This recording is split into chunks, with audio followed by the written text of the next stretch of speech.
Hello, fans, and welcome to This Day in Baseball, where we're going to bring you a full radio broadcast of today's game.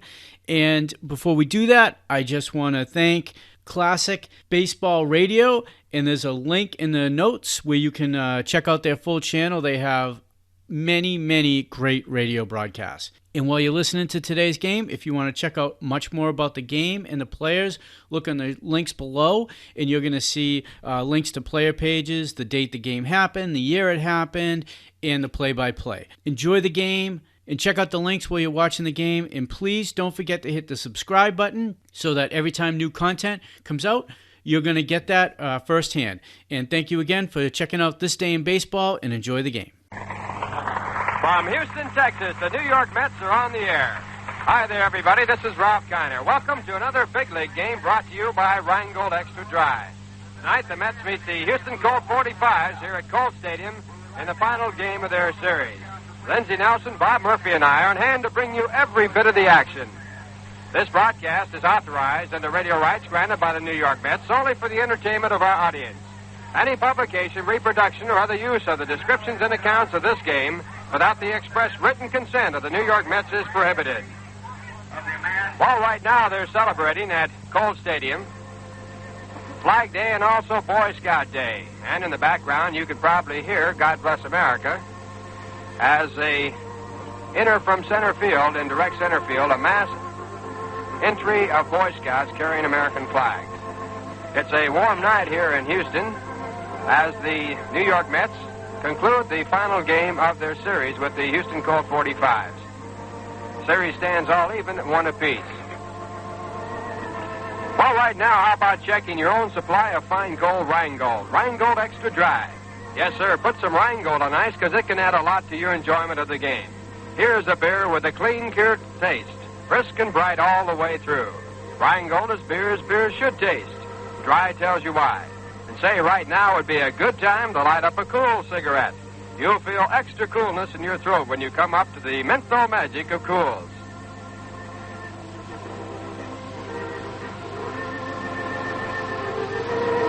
Now out in center field, the Boy Scouts have entered into the ballpark, and there must be some 100 Boy Scouts or so, all with American flags, and they're lighting up a fireworks display.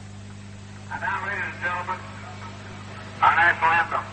And now, ladies and gentlemen, our national anthem. Salute.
The conclusion of our national anthem, the lights come on. Now, all the Boy Scouts had sparklers in the area, and the lights were turned off, and a flag unfurled on the center field fence. A wonderful display by the Boy Scouts of America here in Houston. Say, right now would be a real good time to light up a cool. And also a good time to settle back with a tall, cold glass of Rheingold while we give you the starting lineups for tonight's game. For the New York Mets, Richie Ashburn will lead off and play center field. Batting second, playing shortstop, Elio Chacon. The third batter will be the third baseman, Cliff Cook. Batting fourth and playing left field, Frank Thomas. Batting in the fifth position, playing at first base, Mark Throneberry. Batting in the sixth position at second base, Charlie Neal. The seventh batter will be the catcher, Sammy Taylor. Batting eighth in right field, Jim Hickman. And on the mound for the New York Mets in this final game, Jay Hook. For the Houston Colt-45s, Al Spangler will lead off. He'll be playing in left field. Batting in the second position and playing second base, Joel Malfitano. Batting third, playing right field, Jim Pendleton. In the cleanup spot at first base, Norm Larker. Batting fifth, in center field, Carl Warwick. The sixth batter will be the catcher, Merritt Renew. Batting seventh, playing third base, Bob Aspromani. And the eighth man will be the shortstop, Bob Lillis. And on the mound, batting ninth, a right-handed pitcher, Bob Bruce. All right, now Casey Stengel talking over the grounds rules with home plate umpire Frank Sikori. At first base, Tony Vinzon will be the umpire. At second base, Paul Pryor. And the third base umpire will be Augie Donatelli. Say, did you ever find yourself caught off base with a brand of cigarettes you're smoking? Are they suddenly tasting flat, dry, hot? Those weak menthol brands you try out as pinch hitters, are they striking out too? And it's time you made a real change. It's time you came up to Cool. Tell you something, your cigarette's not tasting cool enough till you come up to Cool. Cool's refreshing menthol magic actually brightens taste. You'll feel extra coolness in your throat all day long. Extra coolness no other cigarette can give you. Take it from me. Better come up, all the way up to Cool. Get Cool Filter Kings or Cool Without Filter. Feel that extra coolness in your throat. Well, right now I'm going to light up a Cool. And while Bob Bruce gets all set to come out to the mound, this will be a good time for you to light up too. You know, the makers of Cools are proud to be bringing you these games this season, and they especially hope you'll enjoy this one. So as the first man comes to bat, why don't you come up? Come up to Cool. And now the Houston Colt-45s take the field, and we're about all set to go. Let's check the scores in Major League play. In a day game, Milwaukee defeated Los Angeles 7-1. The winning pitcher, Bob Shaw, he has now won 9 games while losing 2. Losing pitcher was Williams for the Dodgers. Pittsburgh Pirates over the Chicago Cubs 6-3 with Bobby Friend going for a victory. The losing pitcher was Ellsworth. In a night game at Cincinnati, through 6 innings of play, the Cincinnati Redlegs lead San Francisco by a score of 5-0. Pitching now for San Francisco, Bolin. On the mound for the Redlegs, Jay. Philadelphia at St. Louis not scheduled. Over in the America League, the Minnesota Twins eked out a 5-4 victory over the Los Angeles Angels. The winning pitcher was Cott, the losing pitcher Fowler. In a day game at Boston, the Baltimore Orioles defeated the Boston Red Sox 7-4 as Barber pitched the victory. Von Boquette was the loser. Cleveland playing in Washington, and they trail the Senators after 5 innings of play, 3-1, with Allen in for the Cleveland Indians right now against Cheney. In a night game, it will be Chicago at Kansas City. The starting pitcher is Holland against Wyatt. New York and Detroit were not scheduled. Correction on the record of Bob Shaw, who pitched for the Chicago White Sox in Kansas City in the American League, is now 8-2. I think I called it 9-2. Well, we're all set to go on a very good night for baseball here in Houston. This is the final game of the series. The Mets will be in New York in the Polo Grounds tomorrow for a night game against the Chicago Cubs, a 4-game series. A night game Friday night, a day game on Saturday, and a doubleheader on Sunday. But now let's get to the action right at hand, and the man to tell you all about it, Lindsey Nelson. Thanks very much, Ralph Kiner. Richie Ashburn, left-hand batter, stepping in to lead off for the New York Mets. Richie has a season's batting average of .297, and he is facing right-hander Bob Bruce, who has won 4 games and lost only 1 this season for the Houston Colt-45s. Bruce is 28 years old, right-hander, and the first pitch is in there for a called strike. Frank Sikori, the umpire behind the plate. Tony Benson is at first, Paul Pryor at second, and Augie Donatelli is around at third. Coaching at first base, Cookie Lavajetta and Solly Hemus around at third for the Mets. The curveball inside, had him skipping rope, and it's 1-1.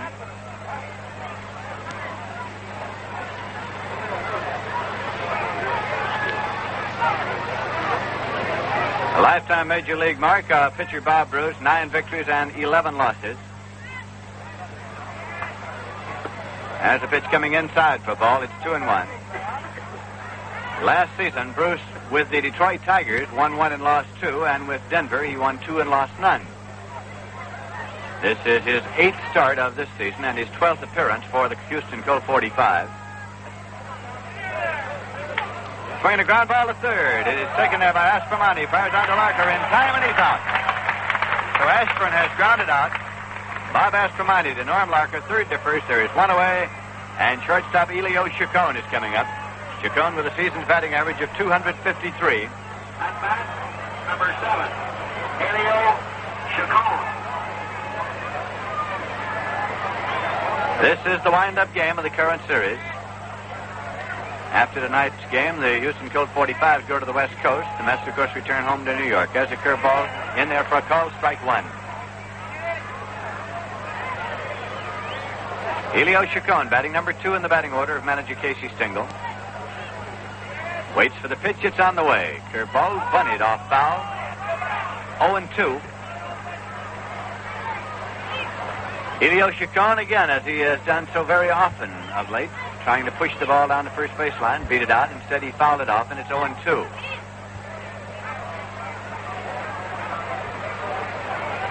Chacon has been getting a considerable play in the Houston newspapers during the stay of the New York Mets here in town, pertaining to his defensive play at shortstop for the Mets. Here's an 0-2 pitch. Missing outside for ball. It's 1-2.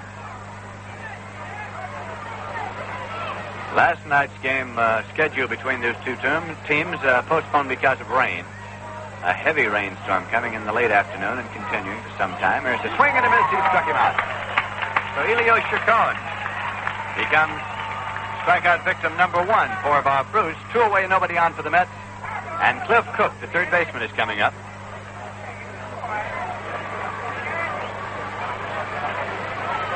At bat, number 6, Cliff. Right-hand batter.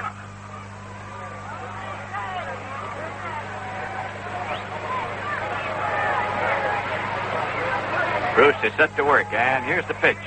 Swing and a miss. It's strike one to Cliff Cook. Bob Bruce out there has completed his last 2 games, allowing 1 run and 7 hits in each game. He defeated the Milwaukee Braves 7-1, and Bob Bruce was the man pitching today last Saturday when the Dodgers were defeated by the Houston Colts 13-1. It's low and away, and it rolls on back a few feet. 1-1 to count to Cliff Cook. Bob Bruce was obtained from the Detroit Tigers this past winter, along with pitcher Manuel Monteo and Sad Sam Jones. Monteo and Bruce to the Colts and Jones to the Detroit Tigers. Pitch missing high for ball. It's 2-1.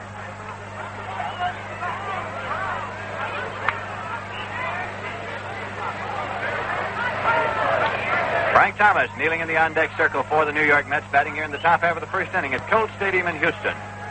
That pitch is in there for a call strike. It's 2-2. Defensively around the infield, the Houston Colt-45s have Norm Larker at first, Joey Amalfitano at second, Bob Lillis at short, and Bob Aspromonte at third.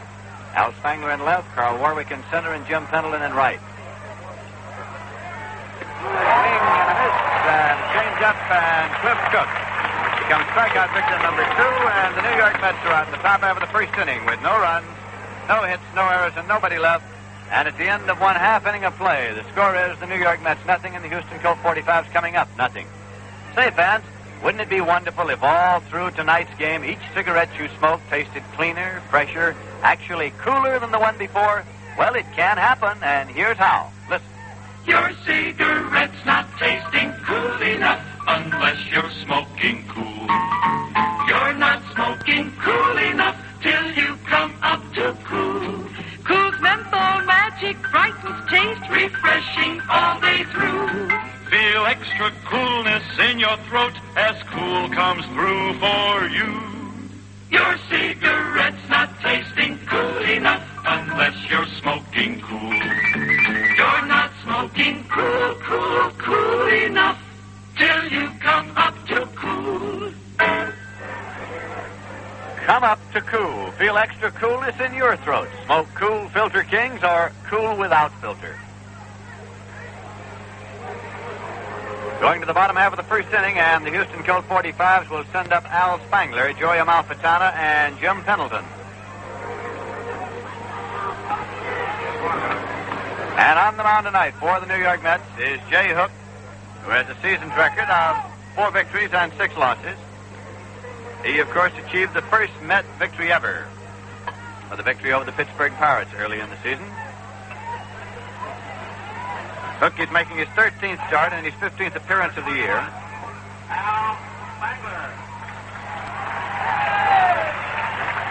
Hook lost to Houston by a score of 3-2 on May 22nd. He pitched 8 innings and gave up 7 hits and 3 runs.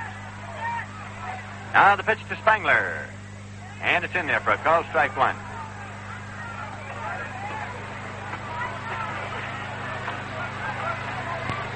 Al Spangler, left-hand batter with good speed. Swinging a foul ball up to the left side. This is out of play. It's into the stands. Cliff Cook gave it a run, and so did catcher Sammy Taylor. This one landed in the uncovered stands here in Colt Stadium, which is tagged a temporary stadium.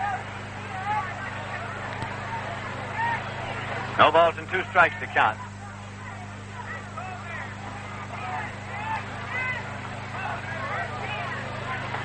Pitched him tight, and it's 1-2.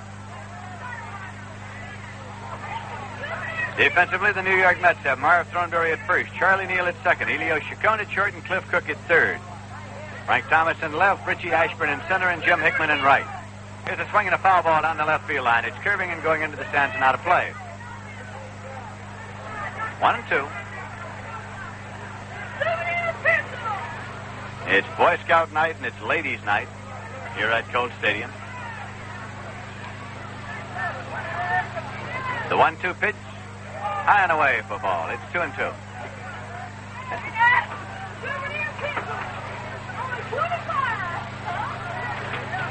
Spangler has a season's batting average of 272 with the Houston Colt-45s. That includes 2 home runs and 12 runs batted in. Here's a swing and a drive, belted down the right field line, foul ball. Harry Cheedy down in the bullpen of the New York Mets, up and skipping rope to get out of the way of that line shot pull foul down the right field line. So Al Spangler during this appearance at the plate has sprayed them all around. Here's a 2-2 pitch. Swung on and a ground ball. That is taken by Thornberry. He'll have to play the hook covering. He fires it. He's safe at first base. Ball rolling up in front of the dugout, and Sammy Taylor comes over to retrieve it. Thornberry had to fire the ball in an attempt to get the speedy Spangler, and Jay Hook coming across was only a step in front of him. The ball hit his glove and rebounded on over in front of the dugout, so Spangler is safe at first base. The ball was retrieved by catcher Sammy Taylor, who is hustling down the line at first to back up the throw at first base. So the first man up is on for the Colt-45s, and Joey Amalfitano, right-hand batter, is up. With nobody out, Amalfitano with a season's batting average of 210. That is scored as an error.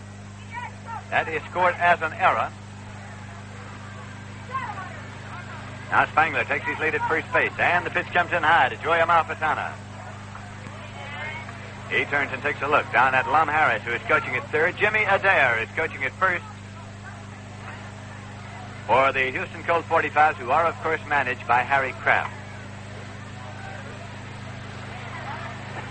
Amalfitano was the hero of the Colt victory night before last in the bottom half of the ninth. The throw over to first is not in time when he delivered the game-winning single out into left field.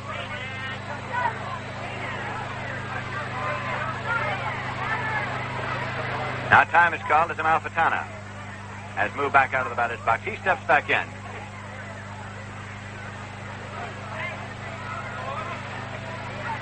Hook is into the stretch. Here's the pitch. It's high for a ball. The official scorer on Spangler's play has given an error to Jay Hook. Thornberry fielded the ball, threw on to Hook. The ball hit his glove, and he could not retain possession, running at full speed, and the official scorer says error on the pitcher, Jay Hook. The count is 2 balls and no strikes now to Joey Amalfitano at the plate with Jim Pendleton on deck. There's a throw over to first, not in time. Spangler getting back safely. Al Spangler with lots of speed.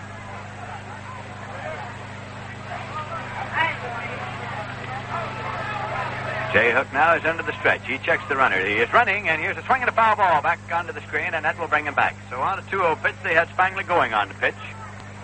It is now 2-1.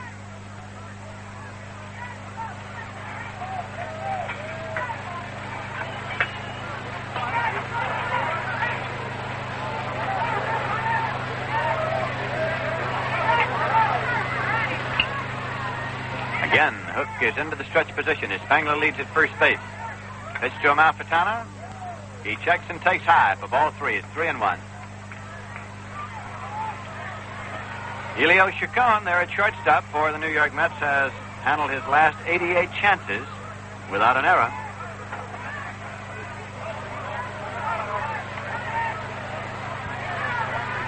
New York Mets and the Houston Colt-45, the two newest teams in the National League, have battled just about as closely as two teams can battle in the season series thus far.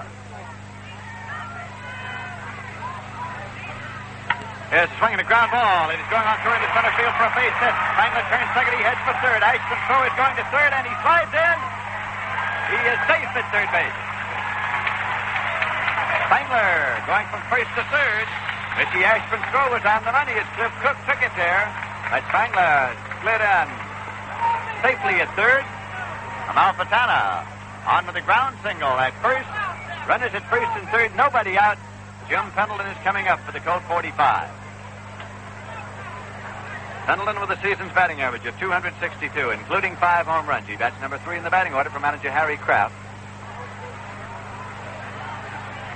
In the first game played this season between these two teams in New York at the Polo Grounds, the game went 11 innings, and Houston won it by a score of 5-2 on a 3-run homer by Don Button in the 11th inning.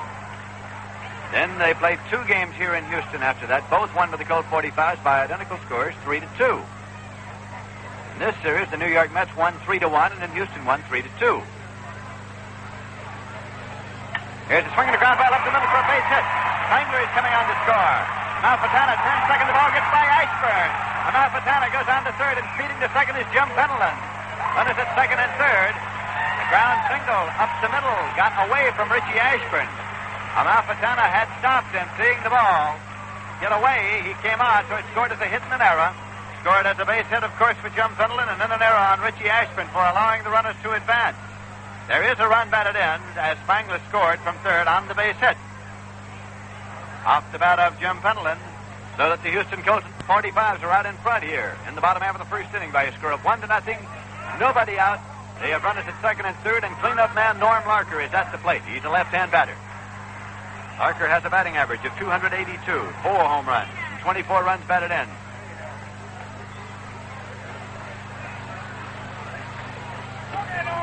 That pitch is in there for a call strike. Larker had a 12-game consecutive batting streak going. That ended night before last when he went hitless in the second game of this series. Selected, of course, by the Houston Colt 45s off the roster of the Los Angeles Dodgers in the expansion draft. Jay Hook with the pitch, misses outside for ball. It's 1-1.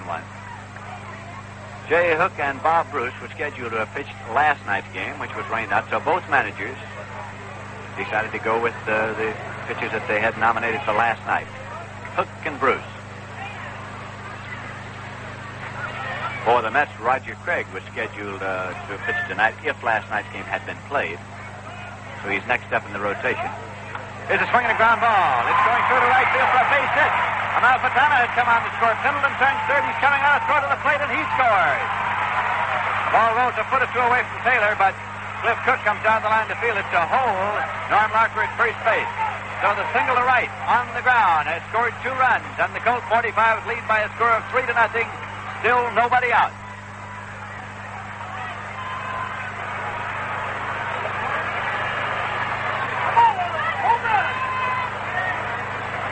Two runs batted in there for Norm Larker. As Carl Warwick, a right-hand batter, is coming up. Marv Thornberry went to his right that time to try to make a backhanded stab of the ball. Couldn't get to it. It went on through.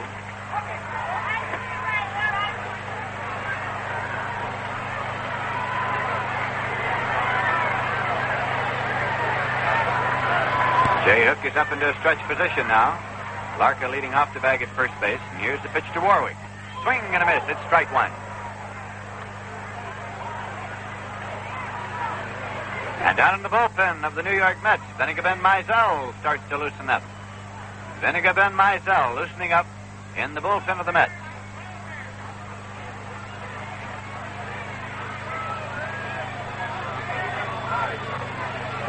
Pitch is low and away for a ball.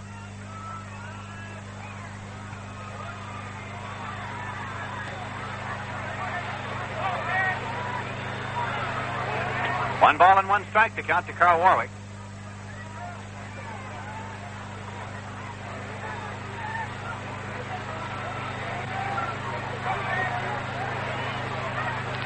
There's a swing and a foul ball. Back onto the screen and out of play.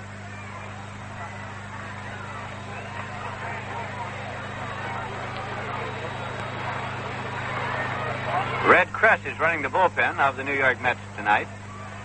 Red Crest on the coaching staff running the bullpen. Red Ruffing has gone to Cleveland for the graduation of his son. Pitch is outside for ball. It's 2-2.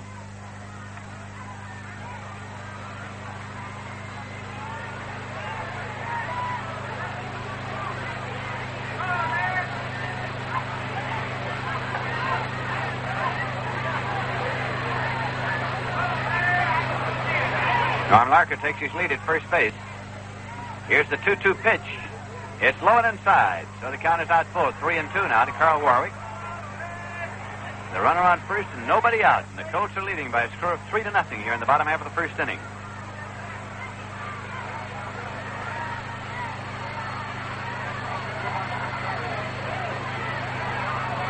This is the wind-up game of the current series, and the Mets next come to Houston in September. Here's a throw to first. It's not in time. As Norm Larker gets back safely.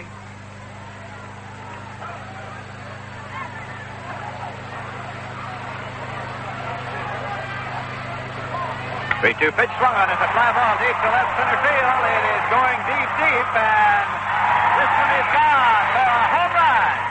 A home run for Carl Warwick out in left center field. Norm Larker scores ahead of him, and here comes Warwick on around with his 5th home run of the season.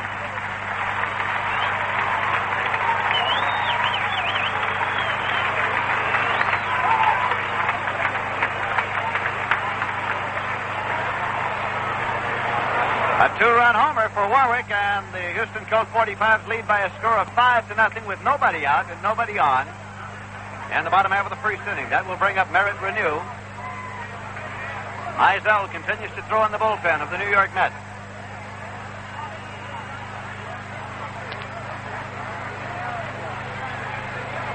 Merritt Renew is a left-hand batter. He has stepped in and taken over behind the plate for the Houston Colt-45.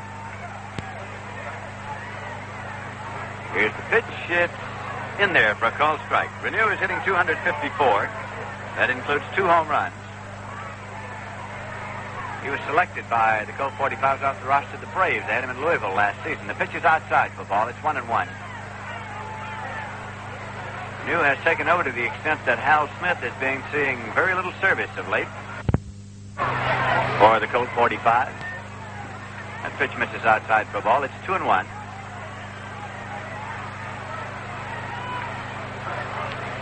Nobody on base now.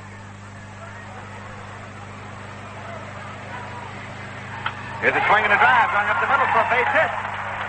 Richie Ashburn coming over, scoops it up, relays it in, turning and holding at first base is Renew, and Casey Stengel is on the way to the mound. Al Spangler opened up the ball game, getting on an error, and then the Houston Colt-45s have put together 5 consecutive hits, and they're going to the bullpen to bring in Vinegar Ben Mizell.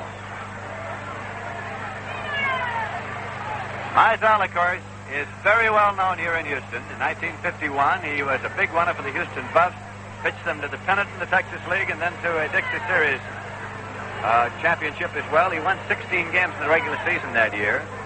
And one night they had a Vinegar Ben Mizell night here in 1951, and they brought over practically all the residents of Vinegar Bend, Alabama. It was said that they only left the night watchman. And so he is very well known, and when he is announced here, likely we'll get an acknowledgement from the fans. Mizell has walked in now, and here's the announcement.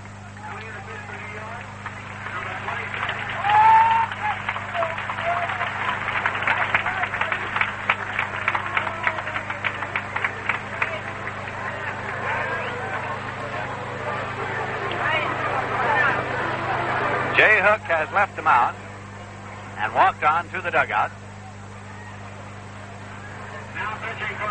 Now here's the announcement of Mizell.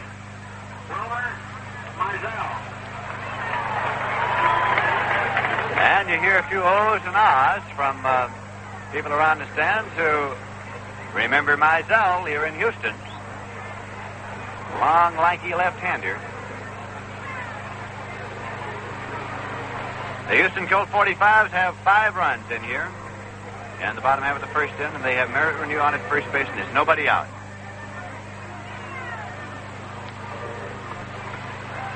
The New York Mets will leave here tomorrow morning, fly back to New York, and tomorrow night at 8 p.m. they will meet the Chicago Cubs at the Polo Grounds. Game time is 8 p.m.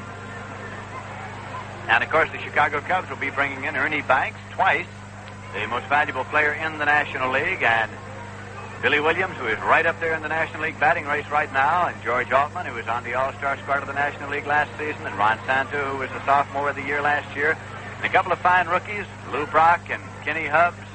You'll want to see them all at the Polo Grounds, and 8 o'clock tomorrow night is game time, and then Ladies' Day and Camera Day on Saturday afternoon, and then a doubleheader, Father's Day on Sunday. So if you're looking for something to do for Dad, bring him out to the Polo Grounds on Sunday afternoon for the big doubleheader between the New York Mets and the Chicago Cubs. Now Bob Aspromonte, batting number 7 in the batting order, comes up. He's a right-hand batter to face Mizell.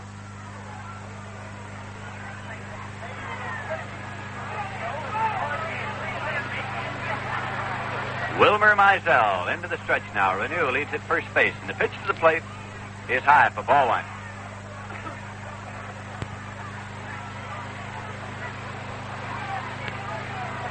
Aspromonte has a season's batting average of 262. The batting average is a flash on the scoreboard here, and they are kept up progressively throughout the ball game and flashed up each time a batter comes up.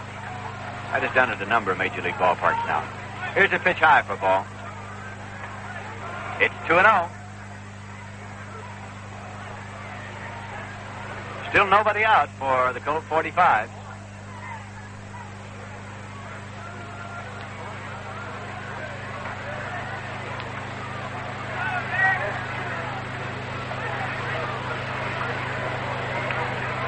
There's a swing and a fly ball to center field. Richie Ashburn racing over. Jim Hickman is over, and Ashburn hauls it down for the out. Turns and fires it in as Renew halfway on the fly ball to right center. Returns to the bag at first. No advance. 1 away on the long fly ball to right center field. And coming up will be shortstop Bob Lillis. Lillis with a season's batting average of 220. He seems to have taken over the shortstop position. Don Budden, of course, was in there at the start of the season. The Houston Colt 45s had selected Ed Brissou off the roster of the San Francisco Giants and had traded him to the Red Sox for Budden, but Lillis seems to have taken over in place of Budden at shortstop. Lillis is a right-hand batter. As pitch coming in high for ball 1.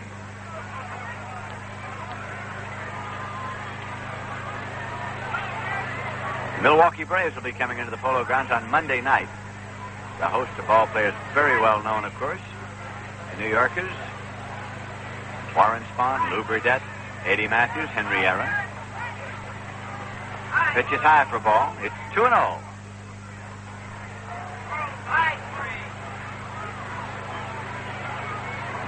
Five runs in the bottom half of the first inning for the Houston Colt 45.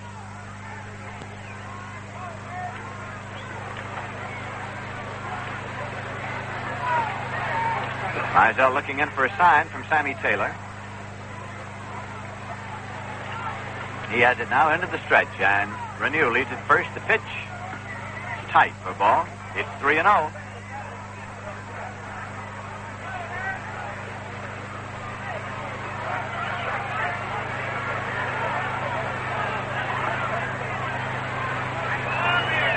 Three balls and no strikes to count.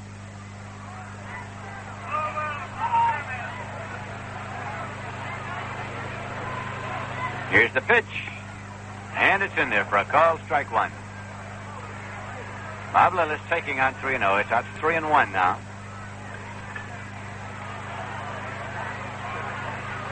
This game was preceded by a 2-inning press radio game played here. We do not have the injury report as yet, but it should be rather lengthy by morning, I should think. Here's a 3-1 pitch. High, ball 4, he walked him, and right now, in order to allow our stations to identify themselves, we pause now for station identification. This is WGY Schenectady, 810 on your dial, where the time now is 10:30 and the temperature is 60 degrees. This is Lindsey Nelson with Bob Murphy and Ralph Kiner at Colt Stadium in Houston, Texas, where the Colts are batting in the bottom half of the first inning, and they are bringing up pitcher Bob Bruce now. With runners at first and second, one man out. Bruce up for his first time in the ball game.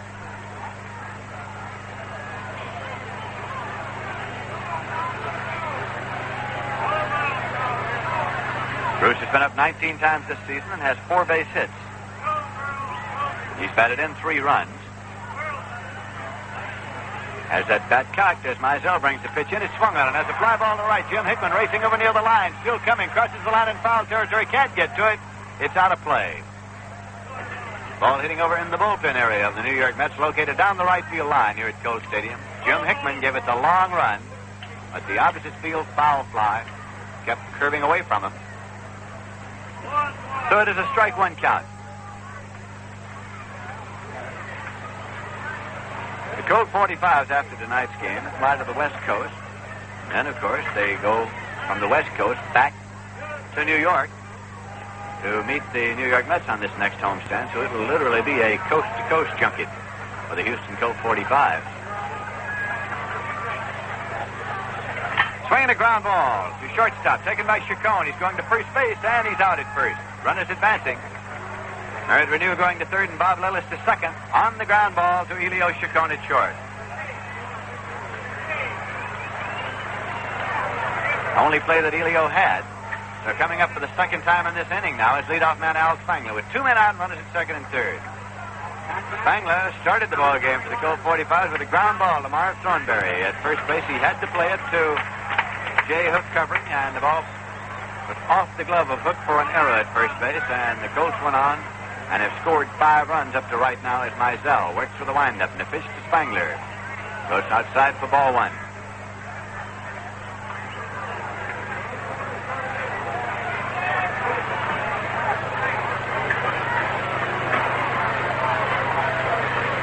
Houston 5, the Mets nothing.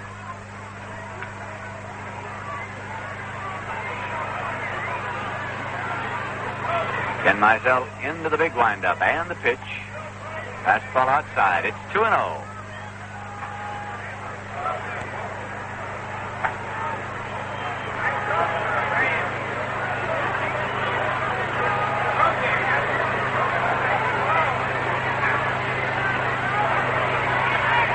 Mizell looking in. Has a sign now. Checks, and here's the pitch. Swung on. There's a drive going out into right field. It's going to drop in for a base hit. Renew comes on to score. Lillis has turned third to throw to the plate, and he is safe at the plate. He is safe at the plate, sliding in. As Hickman's throw was a little off the line. Sammy Taylor went over to his right, grabbed the ball and tried to lunge back over in time, but he was not in time. Holding it first is Spangler with a single to right and 2 runs batted in, and the Colts lead by a score of 7-0.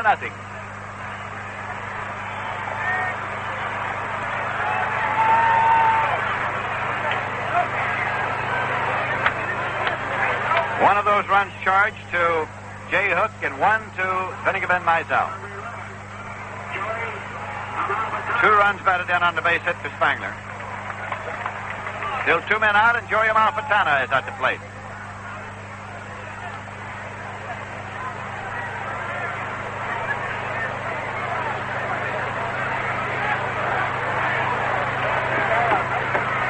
Amalfitano had the first hit of the ball game for the Colt 45. Up for his second time here in the bottom half of the first inning.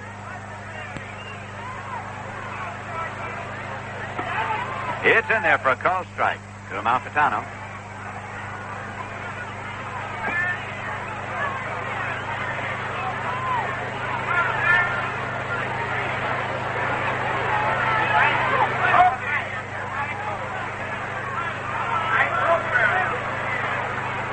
Ralph Kiner told you the Pittsburgh Pirates defeated the Chicago Cubs by a score of 6-3 this afternoon in National League play. There's a throw to first base. It is not in time, as Al Spangler is back safely.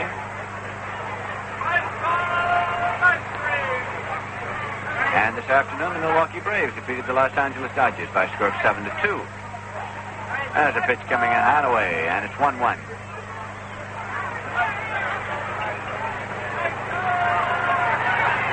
On the homestand of the Mets opening up tomorrow night, they will meet consecutively the Chicago Cubs, the Milwaukee Braves, and the Houston Colt-45.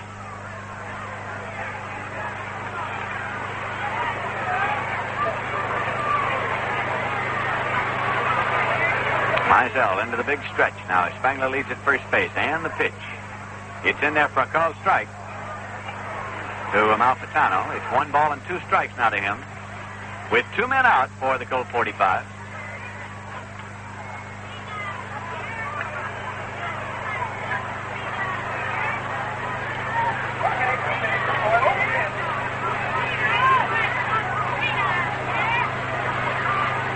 Spangler leads off the bag at first.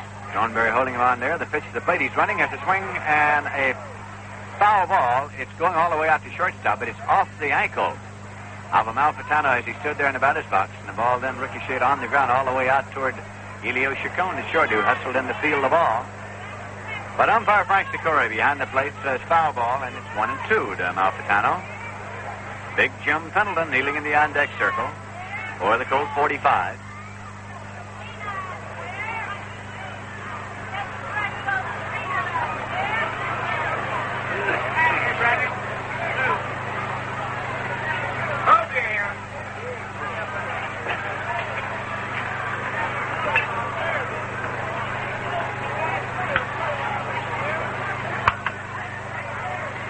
Mizell getting a sign from Sammy Taylor.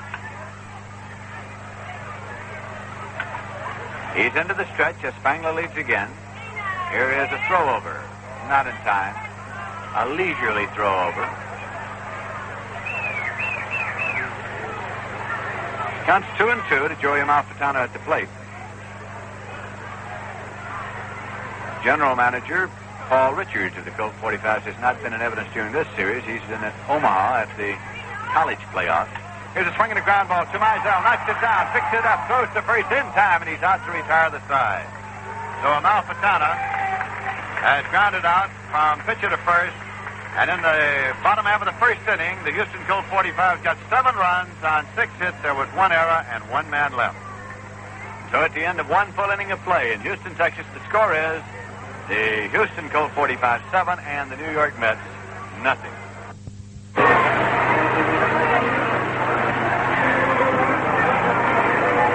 If you're marking dates on your baseball calendar, mark the date of July 14th. That is Old Timers Day at the Polo Grounds, and the theme of the Old Timers Day this year is going to be the 1951 playoffs between the New York Giants and the Brooklyn Dodgers. Jackie Robinson's going to be on hand, so is Jim Hearn, Bobby Thompson, and Ralph Branker. Of course, the game that day is the Dodgers and the Mets, and so Duke Snyder will be there, Leo DeRocher, Gil Hodges. A big day, July 14th. Mark that one down at the Polo Grounds. Now to bring us up to date on scores of Major League games today, here is Ralph Kiner. Milwaukee defeated the Dodgers 7-1 as Bob Shaw went all the way to win his 8th victory. He has lost 2. The losing pitcher was Williams. Pittsburgh over the Chicago Cubs 6-3 as Bob Friend even his record up at 7-7. Ellsworth the losing pitcher. The Cincinnati Reds way out in front of the San Francisco Giants through 8 innings. They lead it now 8-0 as Joey J works on the shutout. Pierce, the starter, is out of there. Miller is now in for the Giants. Philadelphia and St. Louis not scheduled. That brings you up to date in the National League. All right, Ralph, thank you very much. And here is Frank Thomas up to lead off. And the pitch is outside for ball. Bob Bruce pitching for the Houston Colt 45s, and they have staked him to a 7-run lead.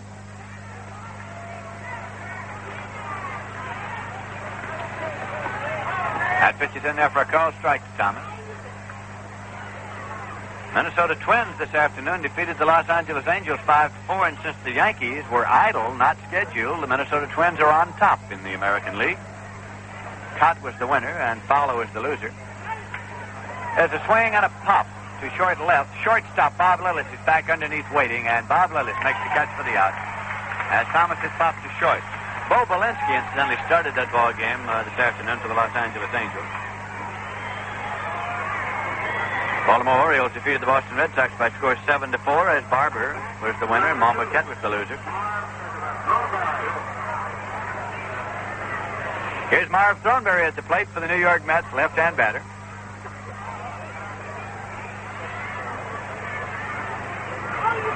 Pitch is in there for a called strike. At the end of 7 innings of play, the Washington Senators lead the Cleveland Indians tonight by a score of 3-1. Here's the pitch that is coming in high. It's 1-1. Tonight, at the end of 1 inning of play, Chicago White Sox won, the Kansas City A's won. That's Holland against Wyatt.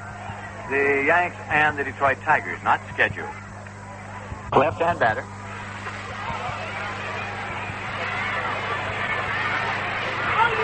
Pitch is in there for a called strike. At the end of 7 innings of play, the Washington Senators lead the Cleveland Indians tonight by a score of 3-1. Here's the pitch that is coming in high. It's 1-1. Tonight, at the end of 1 inning of play, Chicago White Sox won, the Kansas City A's won. That's Holland against Wyatt. The Yanks and the Detroit Tigers, not scheduled. That pitch is high, rocked him back. It's 2-1 now to Marv Thornberry.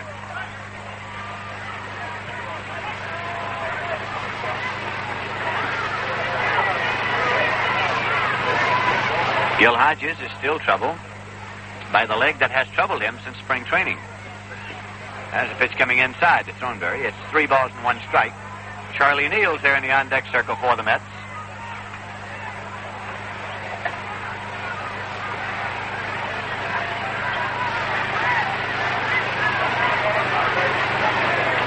Bob Bruce with a 3-1 pitch has a swing and a drive going deep to right field. If it stays fair, it's going deep, and this one is going for a home run for Marv Thornberry. For Thornberry, his first home run. And that is the first home run hit into the right field stands at Colt Stadium ever by the opposition. The first home run ever hit into the right field stands here by an opposing team, and of course, they've been in here, the Giants, the Dodgers, all of them have had a crack at it, but Marv Thornberry has become the first man on an opposing team to hit one out there. Merritt Renew has hit 2 out there for the Colts, and Spangler has hit 1. So this actually is the 4th home run ever into those right field stands. Measures 360 to the foul pole right down the right field line. Here's a pitch to Charlie Neal, and it's in high for ball 1. So it is 7-1 on Marv Thornberry's distance clout. That's the kind of a clout for which he became famous at Denver and later with the Yankees. Here's a swing and a drive out in the left center field, and it's going to be in there for Charlie Neal. He rounds first and takes a long turn and holds up as Carl Warwick comes up with the ball and fires it back in. Had a good chance to be an in between him, but Carl Warwick hustled over to backhand it and fired on back in. Charlie Neal with a single to left center field, and the Mets have a runner at first. 1 man out, 1 run in, and Sammy Taylor coming up. He's a left-hand batter. Number 16, Sammy Taylor. Marv Thornberry was saying just a few days ago that he felt that he was just about to get around to the point where he could clout that ball for some distance. He felt that pitchers were way ahead of him when he was traded over to the Mets from Baltimore. Pitch is in there for a call strike to Taylor. He had not played a great deal and has been coming on since, and Thornberry got a hold of that one and rode it a great distance.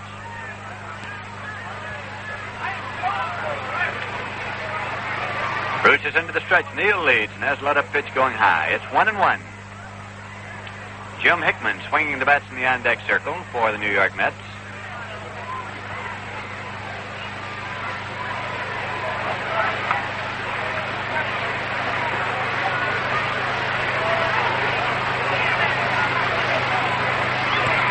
Has a pitch coming inside for ball. It's 2-1.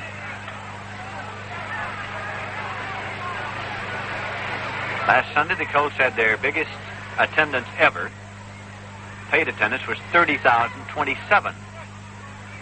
The biggest crowd to see them play. Pitch is low for a ball. It's 3-1. It was not the biggest crowd ever to see a baseball game in Texas, because back some 12 or 13 years ago, big promotion was staged on opening day of the Texas League, and a game was played in the Cotton Bowl with a number of old-timers participating in the ball game, and it drew something like 50,000 at the Cotton Bowl. Tris Speaker was in the ball game, and Ty Cobb. Charlie Grimm was managing the Dallas club at the time. Here's a pitch high and away for a ball, and he walked it. So Sammy Taylor goes down to first base with a base on balls. That moves Charlie Neal up to second. With one away now, Jim Hickman's coming up. Number 9, Jim Hickman.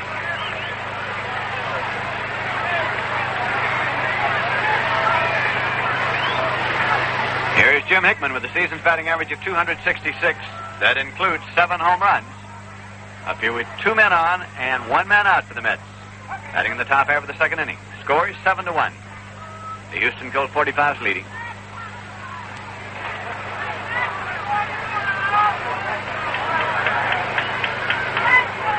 Now Bob Moorhead's up and throwing in the bullpen for the New York Mets. Pitch is low for a ball. With pitcher Wilmer Mizell due up next. Bob Moorhead is up and throwing in the bullpen, a right-hander for the New York Mets. And the Colt 45s have Hal Woodishick up and throwing in the bullpen, a left-hander, Hal Woodishick. The name President Kennedy had a little trouble spelling last year. On opening day, he was going to autograph the ball to him and said, "How do you spell Woodishick?"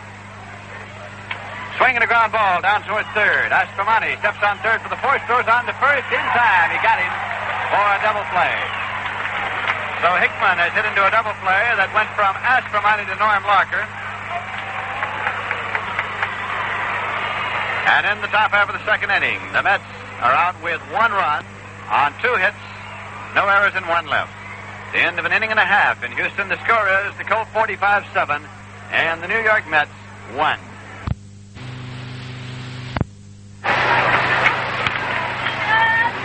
We're going now to the bottom half of the second inning, and the Colt 45s will send up Jim Pendleton, Norm Larker, and Carl Warwick.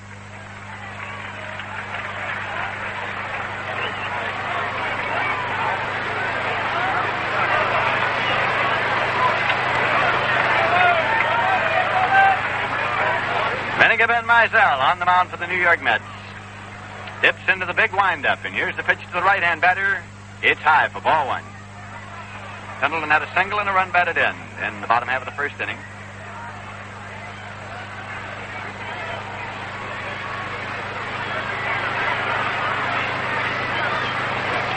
Again, Mizell is set to work. As a swing and a fly ball out in the short center field. Ashburn coming on. Chacon going on. Ashburn has called, moves in underneath, and hauls it down for the out. So Pendleton has flied out to Ashburn in center, 1 away. And Norm Larker's coming up. He had a single and 2 runs batted in the bottom half of the first inning. Larker now hitting 286. His best major league season at bat was year before last when he hit 323. And he battled Dick Grote right down to the last day of the season. Grote won the National League batting championship for the mark of 325. Last year, of course, Grote fell off 50 points to 275, but he's back up there again this year. There's a pitch in there for a called strike to Norm Larker.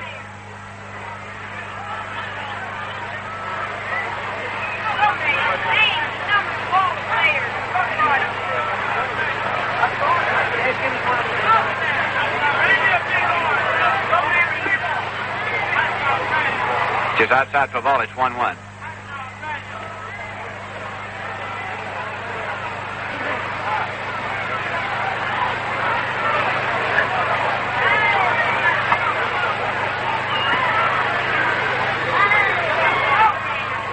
Mizell getting a sign from Sammy Taylor.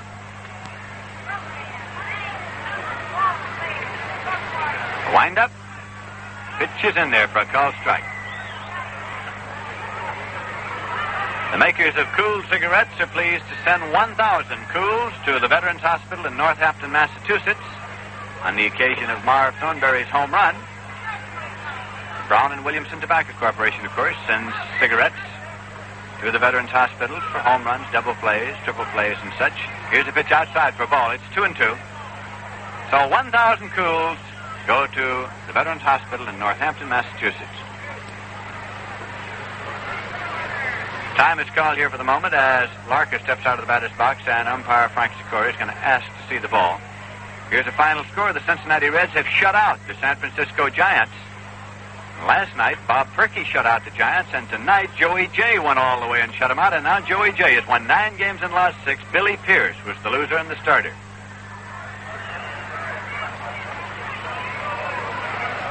Set to play again. Here's a swing and a pop out toward shortstop. Elio Chacon is underneath waiting, and Larker is out.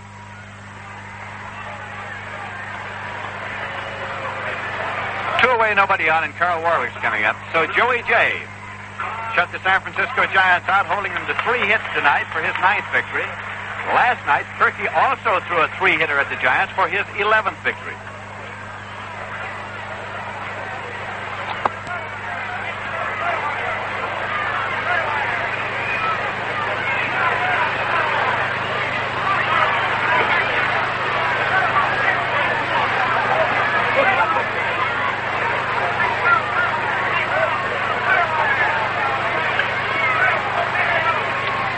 Waits for the pitch. Swung on and missed for strike 1. He had a 2-run homer in the bottom half of the first inning. Carl Warwick, a man that the Houston Colt-45s wanted very badly. And when they got him from the St. Louis Cardinals, they installed him out there in center field. In order to get him, they had to give up one of the first Colt heroes, pitcher Bobby Shantz, who went in the deal to the St. Louis Cardinals. It's a fastball fired high. It's 1-1. The Houston Colt-45 7 and the New York Mets 1, with the Colts batting in the bottom half of the second inning. Here's a swing and a drive going deep to left field. Frank Thomas is ranging back. He's underneath, and Thomas hauls it down for the out. That retires the side. Fly ball deep to left, but Mizell got the Colt-45s out in order in the bottom half of the second inning with no runs on no hits, no errors, and nobody left. And at the end of 2 complete innings of play in Houston, Texas, the score is the Houston Colt-45 7 and the New York Mets 1. For the New York Mets, coming up in the top half of the third inning, Wilmer Mizell. That's right. The pitch has been in there for a call, strike 1. Bob Bruce, with a season's record of 4 victories and 1 loss, the pitcher for the Colt-45s. Swinging a ground ball. At shortstop, it's taken by Bob Lillis. He's up with it, throws on to the first in time. Mizell has grounded out. Lillis to Larker. 1 away, nobody on, and that will bring up the leadoff man in the batting order of the New York Mets, Richie Ashburn. He's been up 1 time, and he grounded out third to first.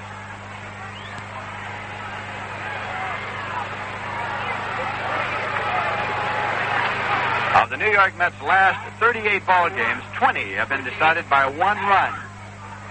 Amazing record. Of the last 38 games, 20 of them decided by 1 run.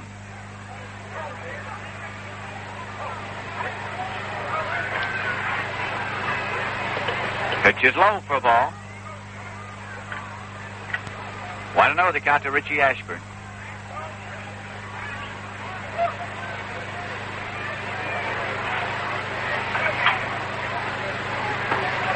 Fastball got in there, but we thought it was in there. The light on the scoreboard goes up 2-0. Now it straightens out 1-1. 1 ball and 1 strike. This one has him skipping rope, comes into the dirt and comes all the way back. So it's 2 balls and 1 strike now to Richie Ashburn.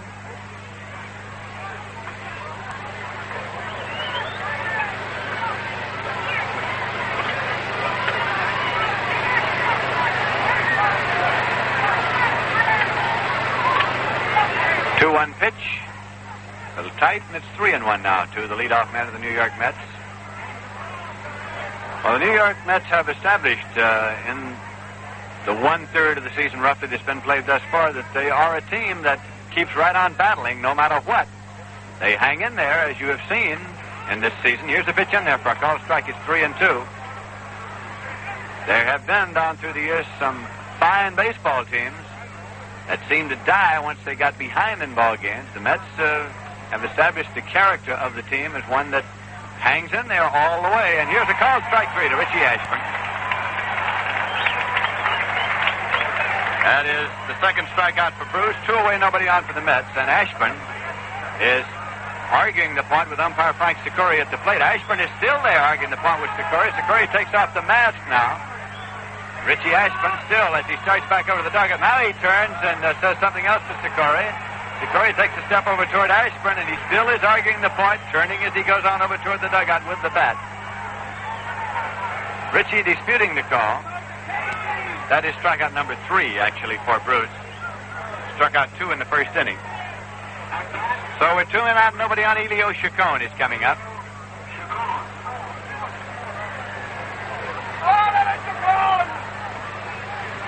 Bob Bruce with the pitch, and it's in there for a call strike to Elio Chacon.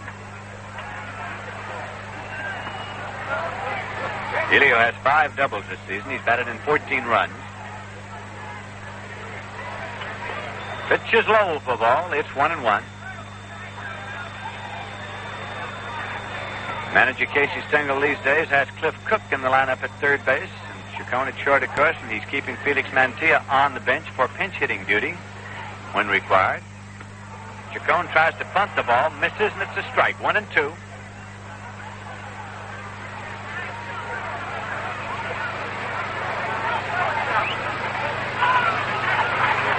Cliff Cook is kneeling there in the on-deck circle now for the New York Mets.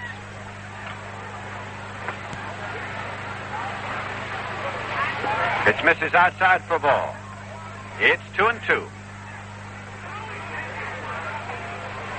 With 2 men out and nobody on base, and the Houston-Colt-45 leading the Mets by a score of 7-1. Pitch is outside. It's full. 3-2 now to Chacon. It's a hot, muggy night in Houston, Texas. There seemed to be, late this afternoon and early this evening, some threat of rain. However, none is apparent at the moment.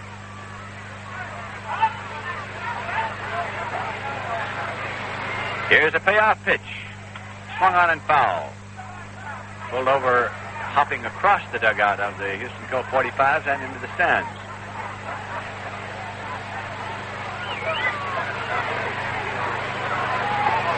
The umpires in the press radio game played prior to this game tonight were Solly Hemus, Bobby Bragan, and Cookie Lavagetto. And Luman Harris was the umpire behind the plate.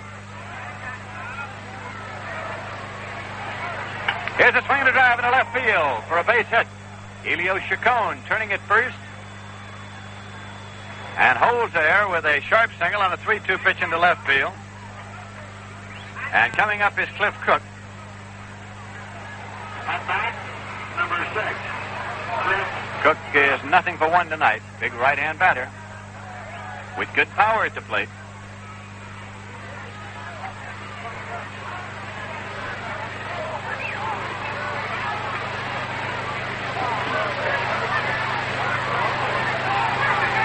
Chacon leads at first. And the pitch is in there for a called strike. Cliff Cook is the kind of ball player who bears watching, of course, in the development stage because he has certainly shown during his career that he can hit with power. So now it must be found out if he can hit for an average, if he can feel the position well enough. Swinging a foul ball off the end of the bat of Cliff Cook, and it's a strike 2 count. A ball player of this kind can develop into a tremendous potential.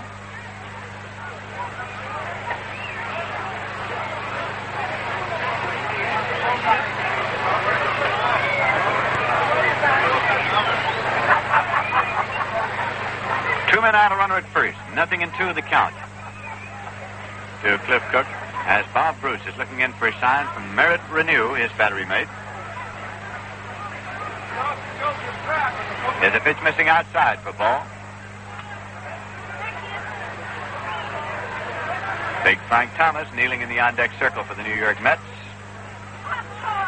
Houston Colts 7, the New York Mets 1 in the top half of the 3rd inning. As the pitch swung on, there's a high fly ball into center field. Carl Warwick comes in and calls. Warwick is waiting, and he takes it for the out. Cliff Cook with a high fly ball to center, and in the top of the 3rd, the Mets are out with no runs on 1 hit, no errors, and 1 left. And at the end of 2.5 innings of play in Houston, Texas, the score is Colt 45 7 and the New York Mets 1. Right now, we're going to the bottom half of the third inning, and in order to allow our stations to identify themselves, we pause now for station identification.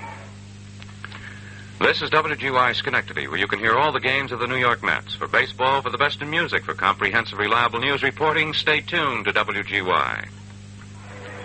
This is Lindsey Nelson with Ralph Kiner and Bob Murphy at Colt Stadium in Houston, Texas, as we go to the bottom half of the third inning, and the Colt 45s will send up Merritt Renew, Bob Aspromati, and Bob Lillis.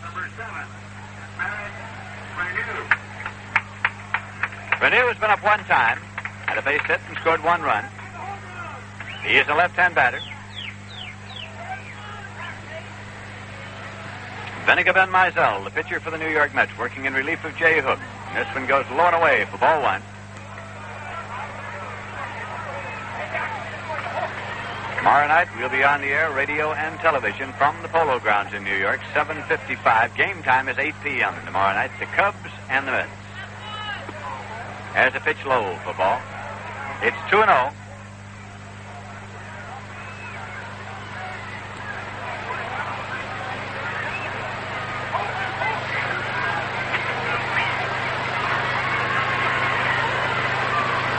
Here's a swing and a ground ball to Charlie Neal at second. He has it on a big hop. He plays to Throneberry, and Merritt Renew has grounded out second to first.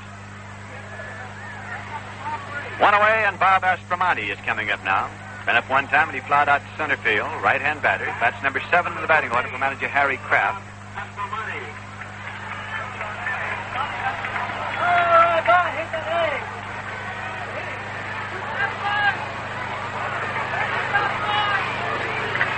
Mizell goes into the big windup. And the pitch, fastball, in there for a call, strike one.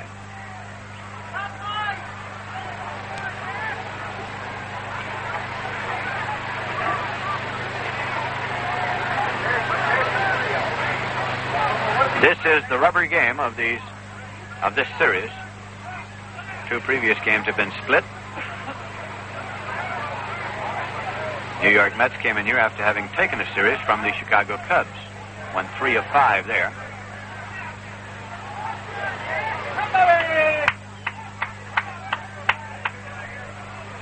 Pitch is low for ball. It's 1-1 to Bob Aspromati. In case you have joined us along the way, Jay Hook was the starting pitcher for the New York Mets. He faced 6 batters, gave up 6 runs on 5 hits. Struck out none and walked none. There's a swing and a fly ball going out into center field. Richie Ashburn moves underneath, waiting, and Ashburn hauls it down for the out. 2 away. Nobody on, and shortstop Bob Lillis is coming up. Lillis has been up one time, and he drew a walk. And he later scored. At bat, number 15, Bob Lillis.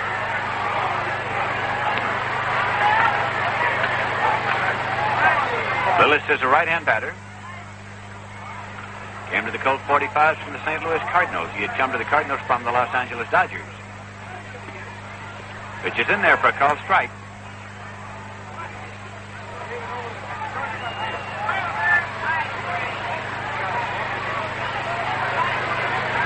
Cliff Cook in on the edge of the grass, playing Lillis, right-hand batter. They're swinging a foul ball coming back into the stands. 2-strike count.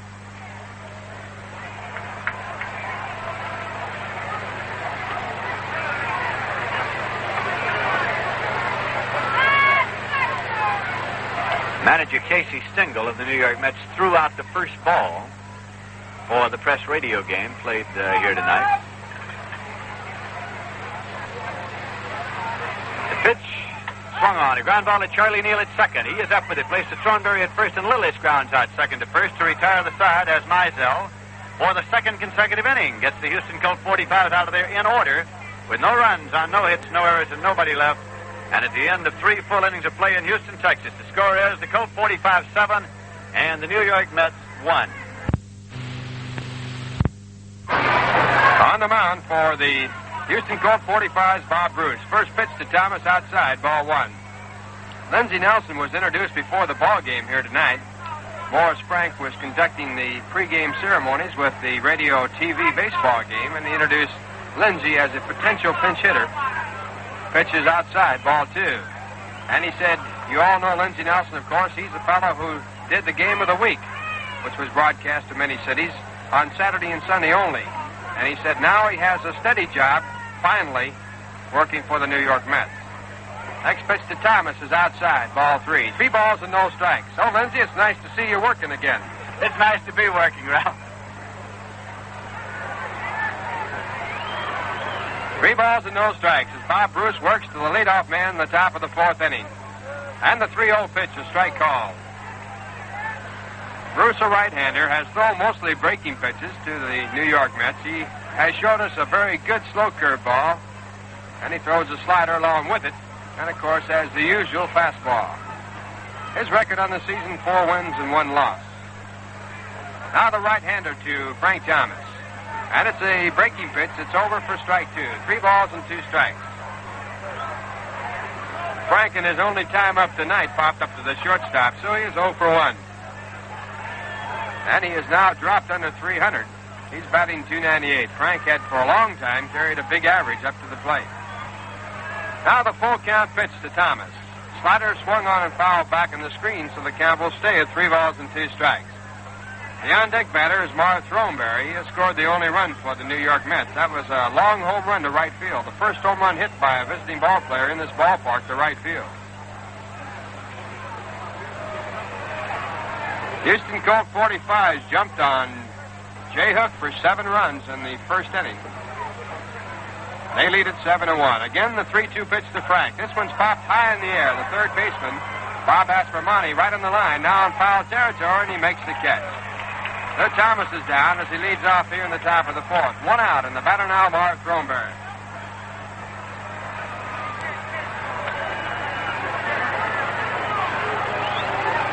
At bat, number 2. Mark picked up his first home run of the season for the Mets in the second inning. His average now, .241. Batting left-handed. And the first pitch to him by the right-hander, curveball down in the dirt, ball 1. There have only been 4 home runs hit to the right field stands in this ballpark. The wind prevails from right field to left. 2 of them by the catcher in the ball game, Murray Renew.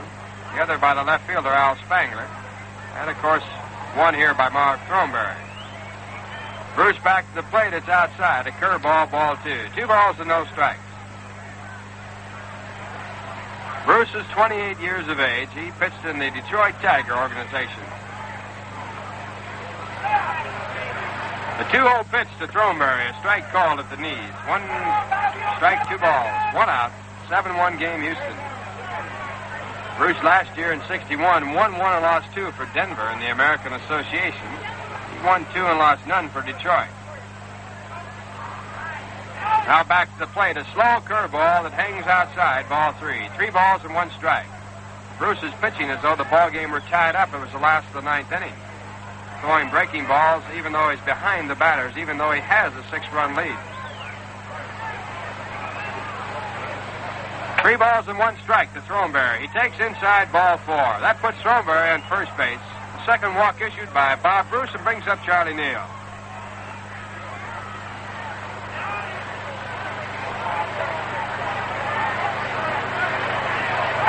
Charlie with a base hit. And 1 time at bat, 1 for 1 in the ball game. He's been hitting well for the Mets on this road trip. They stand at 4 wins and 5 losses on the trip. Charlie now batting .284 for the year. Playing second base, batting right-handed. Center fielder Carl Warwick, very shallow in center field. The rest of the outfield normal. First pitch to Charlie, curveball outside, ball 1. This fellow throws nothing but breaking pitches. He must go to sleep with his arm in a hammock.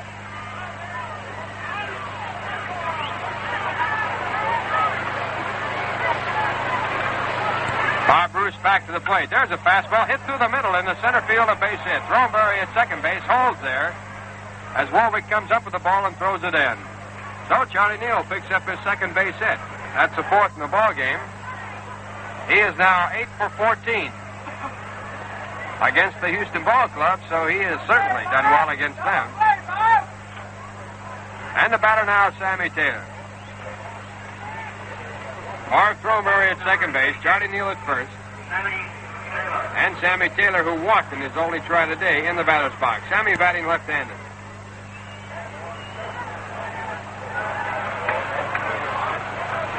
One out, 7-1 game, Houston. A curveball, it's inside and low, ball one.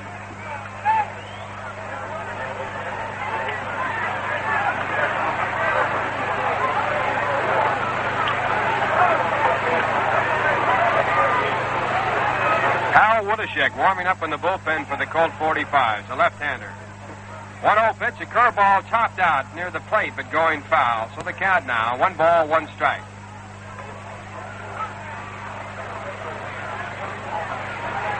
The 7 runs scored by the Colt-45s in the first inning, 1 short of their high for 1 inning during this season. They scored 8 runs in 1 inning against the Pittsburgh Pirates on June the 9th. Jay Hook, the starting pitcher, who's charged with 6 of the runs. His relief man, Vinegar Ben Mizell, with the other one. 7-1 game. The 1-1 pitch to Sammy Taylor is inside and low, ball 2. Slider down below the knees, dug out by the catcher, Merritt Renew.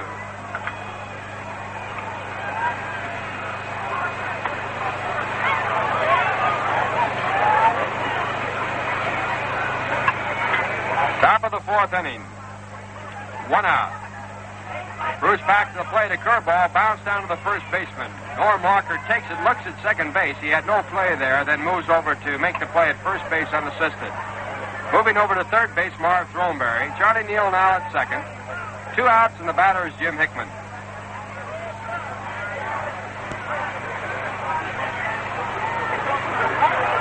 Jim hit into a round-the-horn double play in the second inning. Grounding down hard to Aspermani at third base.